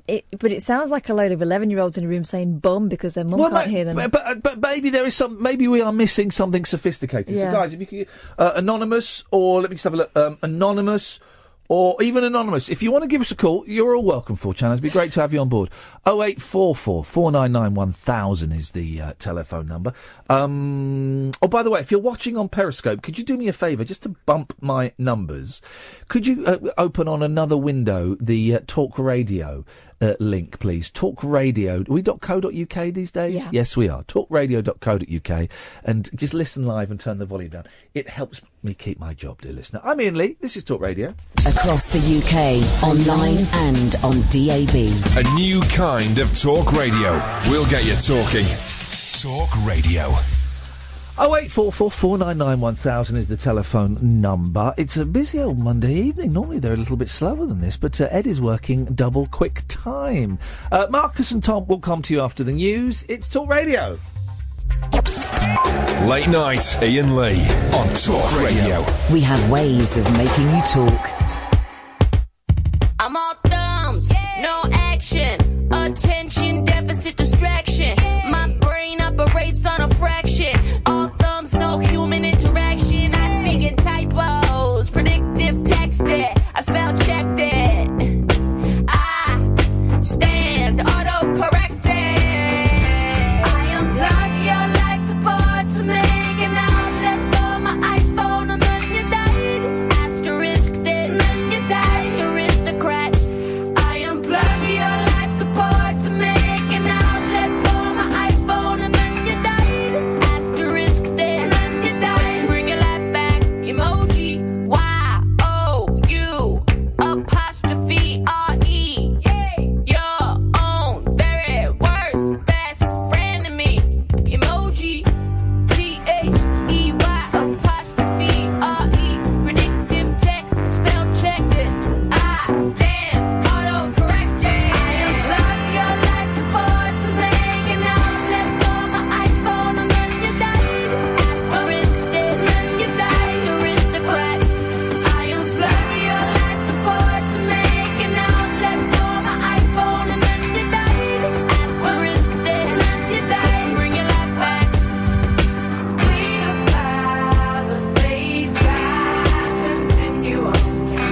0844 499 1000 is the telephone number. This is Iain Lee. This is Talk Radio. It's been a busy old show. For a Monday, it's been very busy. Catherine joins me in the studio. Ed is through there. Good evening, Ed. Evening. You didn't see that? He's dicking around on the wheelie chair, and he's. You totally do that again. Oh, right, open your mic, and then do that again, please. Evening. A pass. You prune. 0844 499 1000. What have we talked about? Words that are no longer used. Someone mentioned songs with pound notes. Someone has just said as well, we always have the DAB on, even if we're not listening to it, to keep your radar figures up. Oh, if only it worked like that. Well, exactly, and I've had to say, thank you. It is appreciated, but you can save yourself that few pence of electricity, because it doesn't work like that. Radar is a diary system, so you have to physically log it down. So if you're listening on the radio, it's great you're listening, but it doesn't necessarily impact on our listening figures. Whereas, if you are listening via talkradio.co.uk, or I'm assuming by the app as well, that will have an impact on our online figures. Yeah, that'll be traceable. Which we can put towards the radar figures. So, thank you, but you've been wasting your time. I used to think that it worked like that in normal radio as well. You would do it, when I was a kid, if you turned your radio on, it could tell who you were listening to. You would think with DAB that it would be able to, but it doesn't. What else have we talked about? We've talked about why some... Sorry? I can tell you exactly, because I keep a note in the course of the programme. Oh, go on then. Earworms, smartphones, living in Back to the Future We've 2. not done earworms. Yeah, we did. No, we didn't. Yeah, we did. We did not do earworms. We did. We talked about the Huckleberry thing. Yeah, and it had been in his ear all day. Yeah, we didn't do a discussion on earworms. No, That's very Clive Bull, circa 2004. Listen, it's my shorthand for what we're talking about. Okay. Performance ring, brackets, performance rings, because of the two. Uniforms, at Iain Lee quotes, forums and 4chan. Okay. When you put it like that, it sounds completely soulless, and it's just, so don't remind me never to encourage you to read that list out again, because people are listening going, huh? It doesn't matter though, you can ring about what you want. Basically, you can call in about anything you want. If you've just tuned in, you can call in about whatever. I've not looked at the papers today, and I'm guessing I probably won't today. Not a lot has happened, apart from the Kim Kardashian thing, which sounds horrific. And I know she's a joke and a figure of fun, but still it's an horrific to be robbed at gunpoint. But do we really think she had £8 million worth of jewellery with her? Did you see the size of her ring? Well, yes, I have. We've seen that video. That's what she's famous for, isn't it?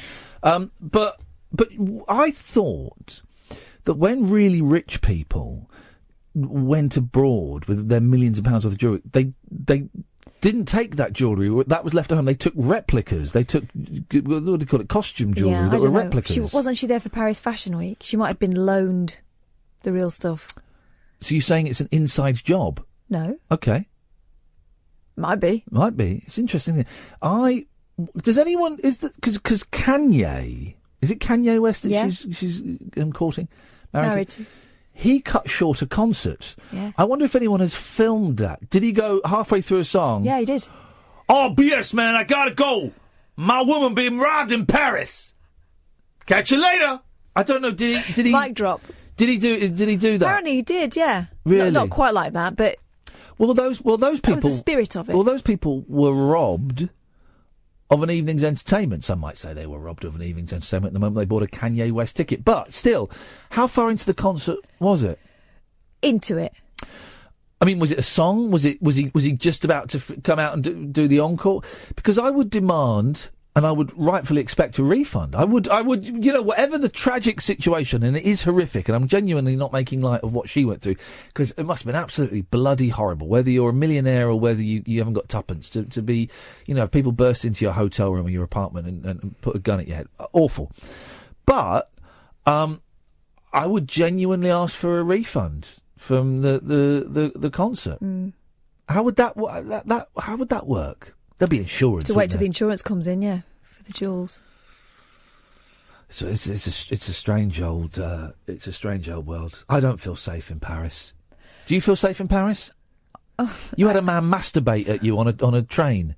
I lived there for 6 months and I haven't been back since. That tells you how I felt about Paris. But I was a kid and actually... Oh, well, that was all right then if he was masturbating No, what I'm at saying you. is... They masturbate at kids in Paris on the trains. I was about 21, when I lived there, and it was a very intense experience, not just that particular experience, but the whole experience of living in Paris. It was quite a hostile city to live in from my point of view. It's not a romantic place, as it's... It was romantic for the guy on the train. Well, he was romancing the stone. But it's not... I think it would be different. You know, I was living there, I was skint. I was a I've been there woman young, on my own. I've been there young and in love, and... I wasn't. It's pony. It's pony. I mean, the Eiffel Tower is wonderful. I love it. It's great. Particularly, we went up there. Well, the last time I went up there, I had to, I had to carry a 4-year-old up the steps up there, flipping it. I thought I was going to die. But also I went up there once with that when we didn't have the kids, and it was really windy. And it was really through. You couldn't walk round the corner. The Eiffel Tower just reminds me of Blackpool Tower. Yeah, but it is beautiful, and there were some moments where I thought I was lucky to live there. But, I haven't been back, and that was in, 1997 I lived there. What's that funny Twitter feed? Is it History and Pictures or something? Where they have the picture of the Eiffel Tower half built, and they with the caption, during World War II, the Eiffel Tower was dismantled so that it couldn't be a target for the Luftwaffe. That's brilliant. Did I tell you about my mate Andy, who used to live within sight of the Eiffel Tower? Yeah. And we used to go out. Well, actually, we didn't go out and get drunk because it was too expensive. We used to go to each other's houses and drink really cheap French wine. Oh. And on his way back to his house one day, they turned the lights off the Eiffel Tower so he couldn't find his way home, so he settled down to sleep under a bush. Oh, I've done that, yeah. And was awoken by about 5 gendarmes kicking 7 bells out of him. Welcome to Paris. Welcome to Paris. Welcome to Paris, Tom. Hip, hip, hip. Hip, hip, hip. What kind of cake, Tom? Chocolate. Yeah, why not? What you got for us, boss? When in Rome. There's been some crazy people on the show tonight, haven't there? That guy earlier from 4chan, he needed to chill out. I've just got to say, this is the final word on 4chan from me. Unless they call in, you're welcome. But someone's posted, the fact they just mentioned 4chan makes this the effing worst 4chan raid ever. Well, guys, listen, you're all the fact I'm calling you guys as well. You're all welcome to come on and join us. We'd love to have you on board. They could do with a bit of cheering up, really. They could do, and you're all welcome to come on and say Pepe and do all. Why not? Why not? Let's celebrate it. Tom, what you got for us, boss? What's your favourite colour, Ian? I would say cobalt blue. Nice. Yeah. That's quite specific. Oh, you asked the question. But did you want a vague answer? No. Okay. The more specific, the better. Whereas I would just tend to say blue. Okay. Well, but that blue isn't my favourite colour. Cobalt. Yeah. Of course. Do you know why cobalt blue is my favourite colour? I don't, but I would like to. Okay. Well, then I will tell you. They discovered that there was this was in the 60s, I think. Some people, the 1960s, yeah. Some people, some workmen were painting a building cobalt blue, right? And they kept fainting while they were. This is absolutely true. They kept collapsing while they were painting it. It was only the people that were painting the cobalt blue. Everyone else was doing different colours. They wondered if it was the fumes from the paint, but it was the same as all the other paints. Yeah. And it turns out that cobalt blue is, and I don't know why, but it can induce a trance. It's used by hypnotists to help people go into a trance. There is something about the frequency of that colour that it will induce overwhelming feelings of relaxation. Wow. Yeah, so that's why. Is that why people have a thing for blue eyes? Blue eyes, baby's got blue eyes. No. Okay. No. It's only cobalt blue eyes. Yeah. Magic eyes. Magic eyes. The Magic Eye Pictures. Where's this going, Tom? Because it feels a little bit stilted from my side. Well, I just thought I'd give you a call. I only started listening recently. I found you through the podcast, and I thought nice one. It was pretty good stuff. So I thought I'd ring up, give you a hip hip hip. It's and hit find and out what miss. your favourite colour was. I'm going to ask him, Catherine. I'm going to ask him. Do it. What's your favourite food? What's my favourite food? Cake. What kind of cake? Probably a nice Victoria sponge. Classic. Nice one, Tom. Thank you. The thing about Victoria sponge, it's a poor man's cake, isn't it? Oh, no. Well, it's jam. Yeah. It's just jam, and that's the thing. Oh, but the lightness of the sponge is what it's all about. I made a mean Victoria sponge last week. I know. Listen, I know it's a skill and stuff, but the fact that jam is an integral part of it, it says to me that it's a poor man's cake. That it's kind of because everyone's got jam. They don't these days. No one has jam, but. The fact that because the other cake, carrots in a cake, what the hell is that all about? Poor man's cake would surely be like salt or something. No, but seriously, is it not the fact that it's got jam in? This is a genuine question. So don't stop ruining the show. Actually, Kevin G is right on Digital Spy. Kevin G is always right. Kevin G is a bell. I'm sure. Who knows what's going on in that gentleman's life? Not a lot. But what is the history of the Victoria sponge? Obviously, named after Queen Victoria, I'd imagine. Don't know. Well, you don't know, do you? And yet, this is an interesting. Don't Google it. 0844 499 1000. Let's try and make up what we think its history is. Probably named after the Victoria sponge. Was there a period? In Victorian times, people didn't have much money, did they? It's a poor man's cake, isn't it? I've got it right, haven't I? I've worked it out. It is a poor man's cake that was popularised during the times of Queen Victoria. Must be. Is that your cake history? I think so. Ed, there's a phone call. And, yeah, I think I'm right on that. And you're laughing because you know I'm right on that. No, I don't know. I don't know enough. I think I remember it not being named after Queen Victoria and being from somewhere called Victoria, but I may be wrong. Oh, okay, yeah, it could be. Well, let's find out. I will not rest until we do. I will not sleep until we know the true history of the Victoria sponge. Maybe it's named after no. 0844 499 1000. Marcus, and then Tony. This is Talk Radio. Late night Iain Lee on Talk Radio. We have ways of making you talk. Right, let's go to Marcus. Evening, Marcus. Good evening, matey. Hello, fella. What you got for us, boss? Well, I was going to start with something else, but if you want to talk about somebody exposing himself on a bus, I can give you a little bit of that. When did you do that? Hey. What? Dude. Are you saying it wasn't you? It wasn't you? I always say it wasn't me, and it wasn't me. Okay. Because what happened? if it would have been mine, it wouldn't have looked... all right. We don't need to get into boasting about the shapes of our penises. It wouldn't look that small. Let's put it that way. Okay, all right. But now, you have a big seriously, penis. I used to be a raver. Aye, didn't we all? Back in the day. No, I mean a new school, not a 60s. No, yeah. Kind of Well, guy. that's what I meant. Yeah, in fields with traffic cones on your head. Yeah, and loving everybody, man. I don't know if you recall a thing called Tribal Ecstasy. Gathering. Called what? Sorry, Tribal Gathering. I'm aware of Tribal Gathering, yes. It would never consider going to such an event, but I'm sure it was a lot of fun, and everybody loved each other, and we must keep in touch, and you never spoke to each other again. But anyway, that notwithstanding... Yes. What they did, they set up this massive thing, and I think it was in Bath. Yes. To use my fancy voice. Yes. And they used to, Bath. Anyway, I got on this buzz. A buzz? Yeah, the buzz. A buzz in Bath? The buzz, yeah. Yeah. And because they set up these massive car parks, they did it all super slick. Yeah. So you parked up and got on this bus. Yeah.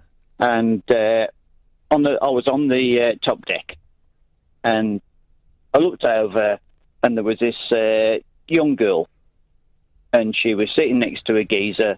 Yeah. And he'd got his thing out, giving it yeah. a jangle. Making sure it was working. Yeah. Was it working? Okay. Did you? It Okay. it was average. Okay. Well, shall we say? You're obsessed with the size of penises. What's your issue? Dude, it was no big deal to me, but this girl Doesn't sound like it was a big deal to him either at the time. Okay, so what happened? So I looked over to this girl and I said, "Are you okay with this?" Oh. And she said, "No, not really." Good lad. And so I said, "Look, dude, what are you doing?" And he said, "What the F has it got to do with you?" Uh-oh. And I said, "Well, okay, that's fine." And so I just... this bus was full, bear in mind. And I just stood up and I said, "Everybody look, there's somebody at the front of the bus here that wants to see you all see how small his is." Yes. He was down the stairs like a rat up a drain pipe, rat down a drain pipe. That was definitely a rat, but unfortunately for him there was no drain pipe for that rat to make its escape through. But that's one of my that's one of the things that I feel good about in my life. for stepping in and defending a young... I mean, anybody would find that upsetting. I'm sure, I would have found that... what's an horrific thing? And then you all went to the field and took drugs and had a good time? Oh, yeah. We were all mashed before. And well, I think maybe don't worry about that. The mashing up... By the way, again, we're not condoning the use of drugs. We're just speaking about the honesty. No, but I have to do this, Marcus. Shut up. Because otherwise I get told off for condoning those. Not condoning. We're speaking honestly, openly about how some people choose to live their lives. They all make their own choices. But I suspect the fact that this gentleman may have been mashed up may have perhaps lowered his inhibitions in causing him to get... Did I do it? Well, no. Would you do it? Even if you were absolutely... It depends... caned off your head? It depends how absolutely caned off my head I was. I'm not justifying it, but I would imagine that he was pretty mashed. You'd have to be pretty mashed to do that. Who knows? He might just have been a psychopath or a pervert. Yeah, psychopath, pervert, serial masturbator. Could be any one of those things. Anyway, you did the right thing by stepping Well done, Marcus. Because no one did it for me. Yeah, woo-woo. Go you. Go you, Marcus. Thank you very much indeed. Marcus, before you go, why did you tell us that? Oh, he's gone.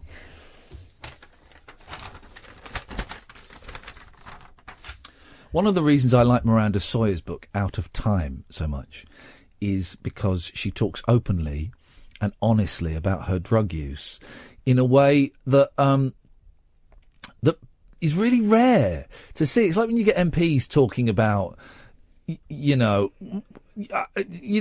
Bill Clinton thing. I did not inhale, you know. It's half an admission, isn't it? Well, yeah. Okay, so you had a joint in your mouth, but you didn't breathe in? You didn't have sex with that woman either. Oh, no, you didn't have sexual relations with that woman. That was a specific thing. But you had a joint in your mouth you didn't breathe in. What was it doing there? Just resting on your lips? You bogarted a joint? And people have taken drugs. I've got drunk. I've taken drugs people have done it. I'm not going to be particularly honest and open about my use of whatever because I would rather have that conversation with my children when they are significantly older, and I'd like to be able to sit down with them, when they're discussing what they want to do. I don't want them to find out from other people. But people aren't honest about the fact that I'm being reticent about it, but people aren't honest about the fact that they have taken drugs, and whether that is having a joint or doing cocaine or taking ecstasy, a rave whenever that was. And Miranda Sawyer's book, I don't have a point with this. I'm kind of tying myself in a knot, but Miranda Sawyer's book is such a good read because she talks about how drugs played a part in her entertainment in her life. Yeah, but doesn't she also say things like, some of her friends didn't make it? And... Oh yeah, some of them did. She kind of knocked it on the head, but then she's got friends who are in their 40s and 50s, and they didn't knock it on the head, and they're a wreck. She makes that clear, and she's not painting a glamorous picture of drugs, but she's saying it happened in the same way that we talk about going out and getting absolutely hammered on beer and tequilas, and that kind of thing. Anyway, Tony.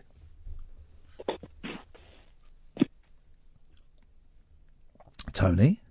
Hello? Hello, Tony, you're on the air. How are you? I've got really bad stomachache again, so I'm uncomfortable, but I'm all right. How are you? Well, I'm good. I've spoken to you before. I phoned in a few weeks ago to ask you if you did have ADHD.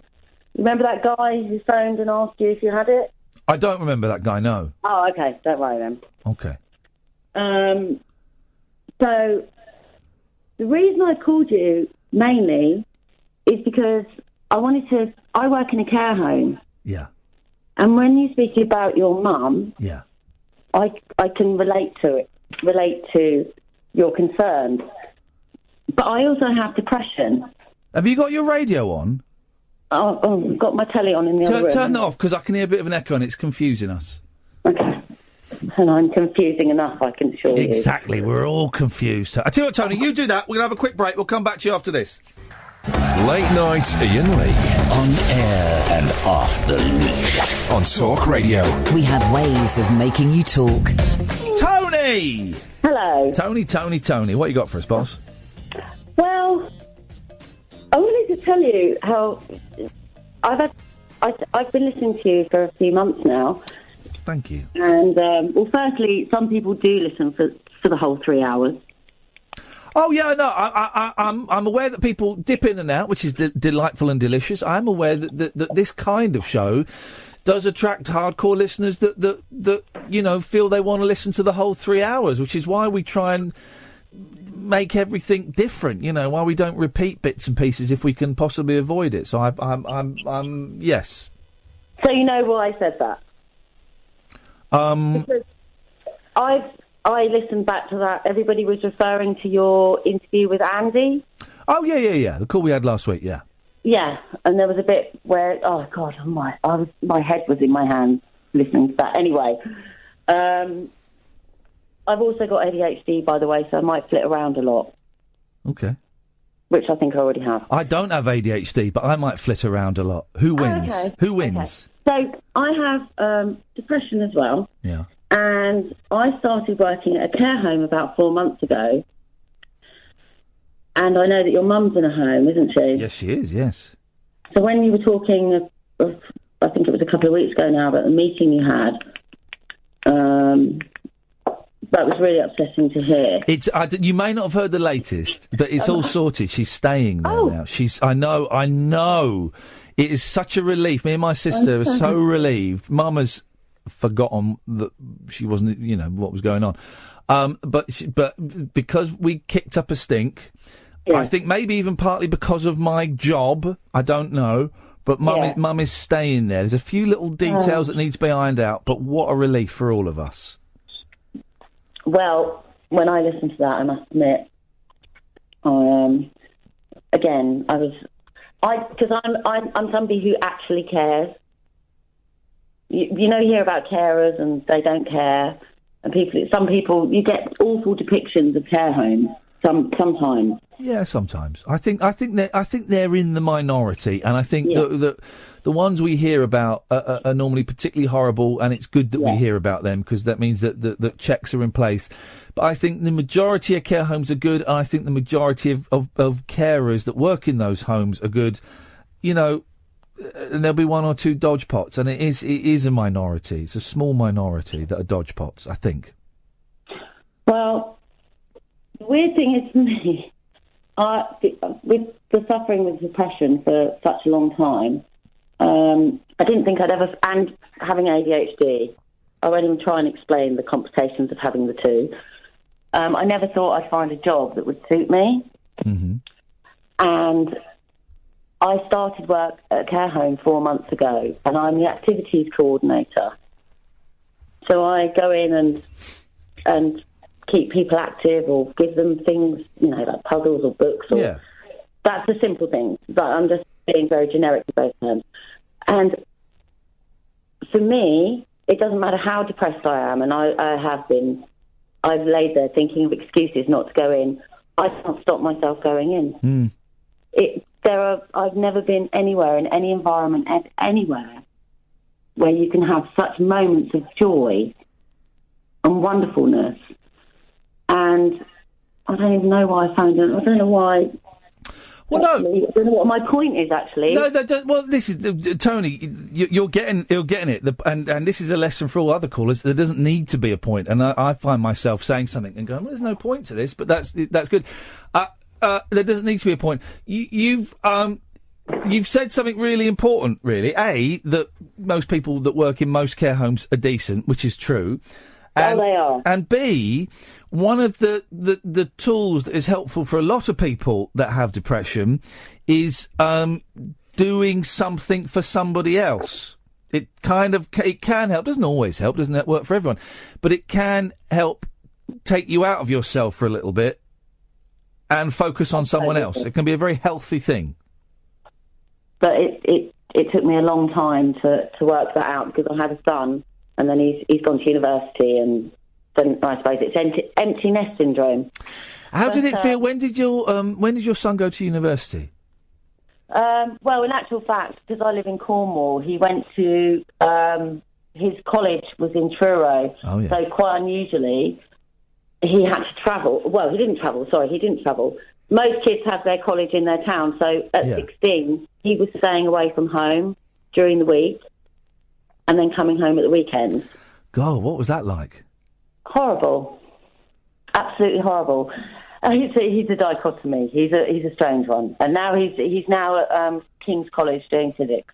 And it's that weird thing, because we want our kids to do well, and we want our kids to have successful and fulfilling lives, but we want them to be our kids forever, don't we? Oh, yes. Do you know what I mean? That's our kids, I mean our babies. Well, I only had the one because I had postnatal depression after I had him, so I stopped. Yeah. And he was a joy, so I thought I'll stop while I'm ahead. And I'll be honest with you, it seems like about 7 years from beginning to end. From he's 19, and it seems like about 7 years. And even now, he's in London, I'm in Cornwall, and I was like, please just say where you're going. Let me know. My boys are 6 and 4, so they're still little babies. But when we were watching a little bit of Cold Feet, and I don't really like Cold Feet, but I watched a little bit of it today for the first time. And that bit when he's trying to befriend, James Nesbitt is trying to befriend his 15-year-old son. Now, I think that, apart from a few exceptions, whatever relationship you have with your sons, and I'm talking dads and sons, right, specifically, because I was a son to a dad, obviously, and I'm a dad to two sons. I think that there is inevitably a period that could be as short as 3, 4, 5 years, it could be as long as 10 years, where it's an awkward relationship, because the boys are growing into men, and the dad is a man and has his set view on things, and of course the boys, want to go off on their own thing. And I'm dreading having that moment when because now the kids are the kids and they love me, and if we annoy each other, we'll have a tickle attack. Yeah, we'll have a tickle attack, and they'll jump on me, and but there will come a period when they'll resent me, hate me. Maybe you get teenagers always say, "I hate you. I wish you were dead. I hate you." That would probably happen. I know the first time my son said that to me. Yeah. It was 5 years ago. I was sent to Africa for 3 months for my 40th birthday, volunteering various projects. Yeah. I left my son behind with his dad. We're still together. And he had a girlfriend when I left. I came back, and his dad said, he's asking if he can stay at his girlfriend's tonight. And I was like, no, of course he can't. Yeah. About 5 years ago, he was 14. Oh, no. Exactly. I said, of course he can't. So he came on the phone, and he said, Mum, please let me stay. Please let me stay. I said, no, you can't. He said, do you know what, Mum? I actually hate you right now. Yeah. It was the first time. How did that feel? Absolutely awful, and I can remember it now. But I must just say, Ian, the funny thing is, and you spoke the other day about having depression and children and the effect, and you worry, and this is the turnaround that's happened for me.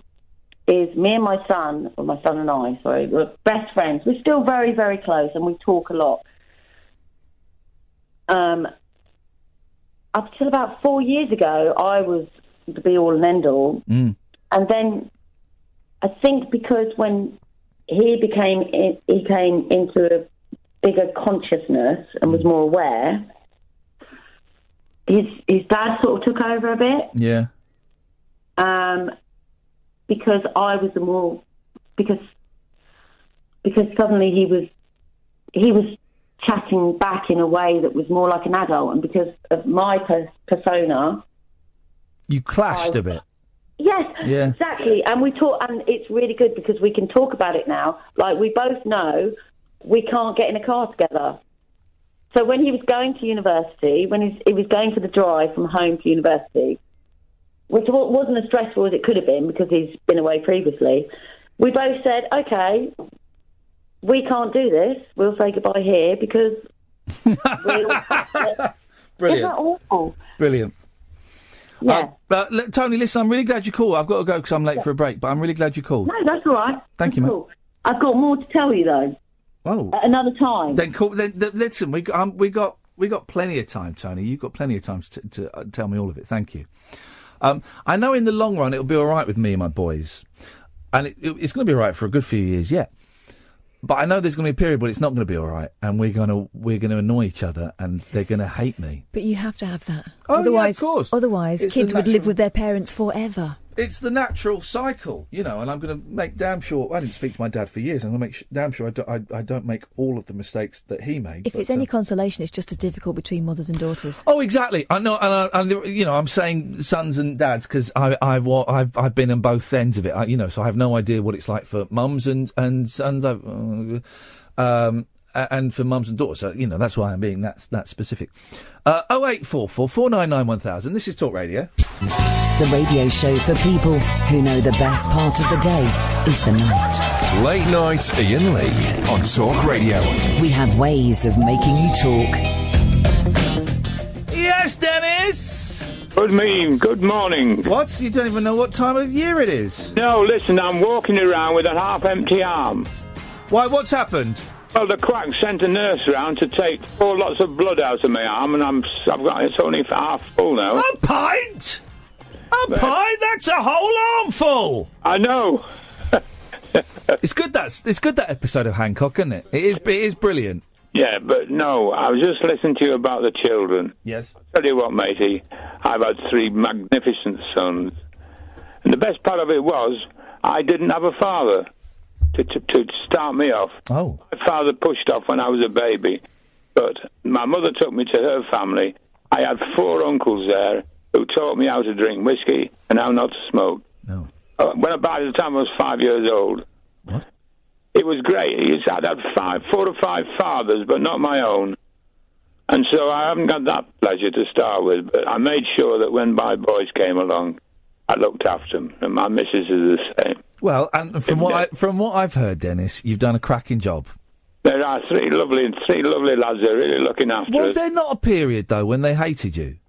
I hope not. But when they're like 14, 15, 16, and it's not their fault. It's suddenly they're getting freedoms, and they've got the bodies of adults, but they're still living as kids. There are hormones rushing through them. It's it's a natural thing to.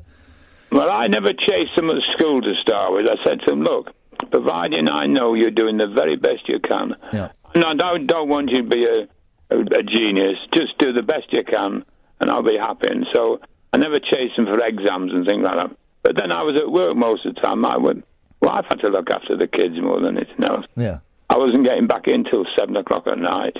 I was leaving early in the morning, so, yeah. I hadn't got a lot of input, but honestly, I love those. That's why they're so good, Dennis. You had nothing to do with them. That's right. But I love those boys. But I'll tell you what, we were on a cruise, my wife and I, and there was a fellow there, and he had a little lad, and he chucked him in the 6-foot end, and the poor little sod couldn't swim. And he came up gasping, and his father laughed. He thought it was great. I said, listen, brother, that lad, just remember, that boy is getting bigger and you're getting older, and there'll be a turnover point when he'll be throwing you into the water and making sure you don't get out. So I said, just look after the boy. Don't do that sort of thing. That used to be a way. Remember that used to be a way to teach kids to swim, to chuck them in. Yeah, no, not in the 6-foot end, no. No, but that's how people used to do it. They chuck the kids in. It's crazy, isn't it? Well, that's right. Well, my youngest son couldn't swim, but we're on holiday, so I bought him a pair of goggles so he could look into the water. Yeah. And he was walking around till he was chest deep and looking in the water, and suddenly I said to my wife, look, his feet are off the bottom. He's swimming. He doesn't realise he's floating. Don't tell him he's swimming, otherwise he'll sink. Anyway, it's lovely to hear from you again. Good to hear from you, Dennis. You all right? Well, I'm hoping she's going to come tomorrow. The nurses come tomorrow morning and tell me why they had to take all that blood. Well, listen, you make sure you follow their instructions, all right? Oh, brother, listen. As far as drugs are concerned, the only drug I've ever had is an aspirin. Hey, listen, do yourself a favour. Probably if you've lost all that blood today, don't watch 50 Shades of Grey tonight. You might pass out. Actually, no, I've changed that to 50 Shades of Brown now because I don't want to know how that ends. I don't want to know how that ends. Just when that phone call was getting emotional and touching. I thought, this is nice. Yeah. This is nice from Dennis, and then it descends into... It descends into filth. Hannah! What kind of cake? Carrot cake. Oh. Yeah, I had a bit of carrot cake the other day with one of the boys, and actually I quite enjoyed it. It doesn't taste of carrots, though, does it? No. Doesn't taste... But there are carrots in it. Yeah, there is. But it doesn't taste of carrots. But then they always put, like, little carrot picture on the top. Just to let you know. Just so you know. I don't like coffee cake. I don't like things tasting of coffee unless it's a cup of coffee. Can't have coffee ice cream or coffee cake or coffee pie or whatever these things are. Coffee creams. I know, I can't do that. Coffee can taste of coffee, but nothing else can taste of coffee. Well, we've all got life rules. Yeah, we have. I like a bit of spotted dick. Steady on, Hannah. Oh, you can get cream for that now. Is that a cake, though, or is that a pudding? That's a pudding. That's a pudding. Oh. Yeah, you couldn't have that as a cake. That's a stodgy pudding. Why, well, I was going to say, there is a historical reason for stodgy puddings as well, isn't there? We've worked out the Victoria sponge. We've cracked Isn't the that Victoria just to fill you up? It's to fill you up. It's a wartime thing. And also, they would last forever, wouldn't they? I think, because they're packed full of sugar. So they'd be, like, self-preserved. Yeah. Anyway. What you got for us, Hannah, apart from your spotted dick? Can you explain to me the radar diary thing? I was getting confused earlier. Catherine can. It's really boring. It is really boring. Okay, so certain areas will get randomly people knocking on your door offering you a diary, and it's literally fill in what you've heard. And that is as scientific as it gets. Yep, that's it. You write it down in a diary. Oh. But I always had my dad's radio on for you guys.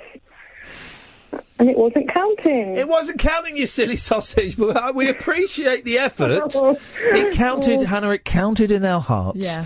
It just didn't count in the official listening audience figures, I'm afraid. Damn it. I know, it's nuts, isn't it? You would have thought with DAB that somehow, because it's different to listening Oh, but then on the FM. there'll be regulations meaning that you can't be monitored like that. Anyway, the listening figures for this show suck. So let's keep our fingers crossed that something happens. Let's rephrase that. The live listening figures Thank you. The podcast figures. We should check for September. Yeah. Because we've probably done over 1 million downloads. Let's send them. Let's send that email and we'll find out. We might have done over 1 million downloads, Hannah. We were on track for it. Oh, good. So let's keep our fingers crossed. And you said you're serving the fans. Yes. Can you get Hanson on the show? Oh, for goodness sakes, woman. We will get Hanson on the show one day, but they're not doing any press over here at the moment. The Hanson will come on. I love Hanson. Big fan of Hanson, and we'll sort that out, but they're not doing any press at the moment. But that's right. We are serving the fans. We are your servants. Remember, you're a bit younger than me. 4 or 5 years younger than me. Was there a thing when you were like 10, 11, 12 to walk around going, "Thank you, fans." Yeah. Then that was Peace, man. Thank you, fans. Thank you, fans. I remember watching the Priory. Remember the Priory with Zoe Ball and Jamie Thixton? My mate Paul Garney used to write for it.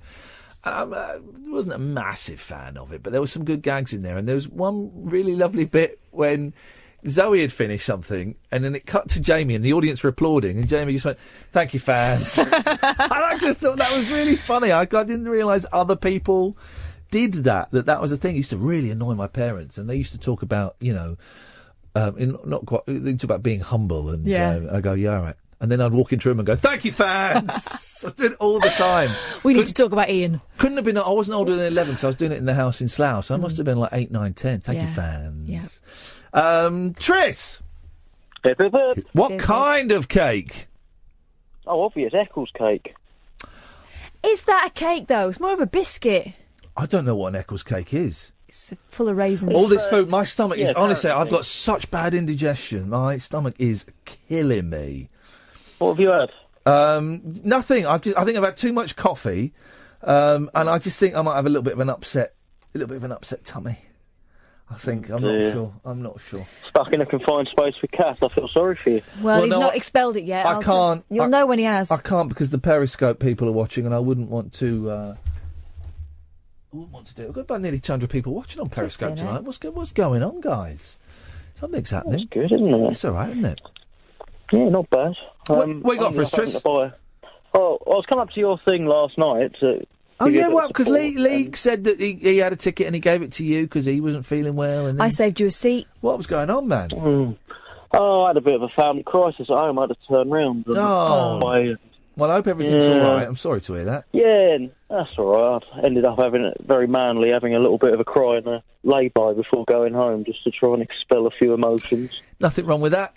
No, I know. What? I don't know. I suppose it's my sort of male ego that feels like I can't, but, we're all human, aren't we? There will be some people, Tris, including a caller we had last week, there'll be some people who think that crying, particularly in men, right, and this is serious, is a weakness, right, and it shows that they're not proper men, right, and that they should either not feel sad, or if they do, they should suck it up and get on with it, and if you're crying, you're letting people get in your... upset you and people... Blah, blah, blah. And what people like that caller last week don't realise is there is no weakness in crying, isn't there? There's no weakness in feeling you want to jump off a bridge. There is no weakness in feeling, oh, Jesus, I can't get out of bed. There's no weakness in feeling, I can't go home and deal with this crisis. There is no weakness in feeling... anything, because we are not our feelings. We don't control our feelings, So if you feel like you want to jump off a bridge, or if you feel like you want to pull over in a lay-by and cry, or if you feel like you want to, whatever it is, that's all right. There's no weakness about it. And people that say it's a weakness and phone in and say it's a weakness, or send me stroppy emails, as I get sometimes from some idiots saying it's a weakness, I pray to God you never have to feel like that. You never have to feel like that, because it sucks, man. It absolutely sucks. I was having a little cry in front of the coppers at the weekend, Tris. I won't go into the details. It's irrelevant. But I was crying in front of some police officers, right? Nothing wrong with that. And they were brilliant. And they said, don't feel embarrassed about it. We're not just here to arrest people, And I said, I'm really sorry. I feel really stupid. I'm crying. He said, no, don't worry about it. We see all sorts, So all these people that phone up or send me stroppy emails, I pray to God you never have to go through that. Yeah, but it's societal, isn't it? I mean, men are meant to be strong, aren't they? That's what you sort of told. Yeah, but that's wrong, and that's why men kill themselves. That's why men kill themselves. That's why suicide is the biggest killer of men. I always forget the age, like the age of 24 to 50, because because they think they've got to suck it up, and they don't go and talk to people, or they don't phone up a friend, or they don't phone the Samaritans, or they don't go and see their doctor because they've got to suck it up because you're a man and you've got to suck it up. Oh, get stuffed, man. That's killing people. Do you hear me? Absolutely. It's killing people. Like we choose what to think and feel. Do you know what I mean? It's and then to cap it all off, the car blew this morning, so I had to end up buying a new car. Flipping heck. Oh well, aren't you blessed that you are in a place where you are able to do that? Well, yeah, that's true. You know, you're able to do that. I've got friends who are skin. And, you know, if I just talked to a friend the other day who said, you know, if something goes wrong with the car or the boiler or something, I'm screwed because, I'm just making ends meet at the moment, you know, and they'll be all right because things will pick up. I know they will, but it's just that they're just hanging in there, you know, it's just hanging in there. It's like when my car packed in, it was only a few months ago, and I was lucky enough that I had a few savings for a rainy day. Oh, and that was a rainy day, so I went and bought a new car, you know, and, but it's hard work, isn't it? It's hard work, all this. It is. All this life business, yeah. Yeah. It is hard, yeah, but, and this new car hasn't got a DAB in it, so... Oh, mate, now you've been mugged off, mate. You've been mugged off, Tris.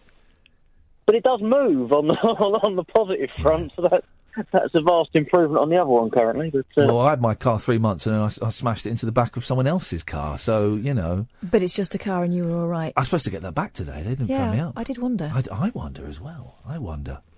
Never mind. We'll get it back one day. That's all that matters. Yeah, man. Tris, nice to talk to you, man.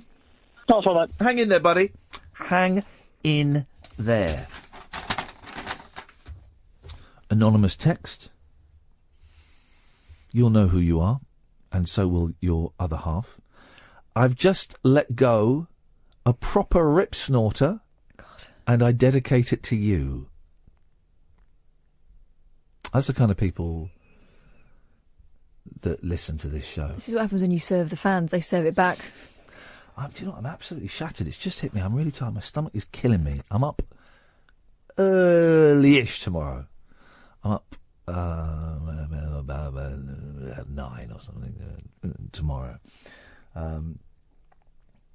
So I shall finish the show, dash off, dash home within the legal speed limit, of course, and go straight to bed. We're coming to the end of the show. It's been very busy for a Monday, isn't it? Yeah. Really busy for a Monday. And varied. Yeah. Oh, man, we've covered everything. Thank you to the 4 channers. I miss those guys. No, I'm keen to talk to find out why. But thank you, for listening tonight, and I hope you hated every second of it because I am a faggot.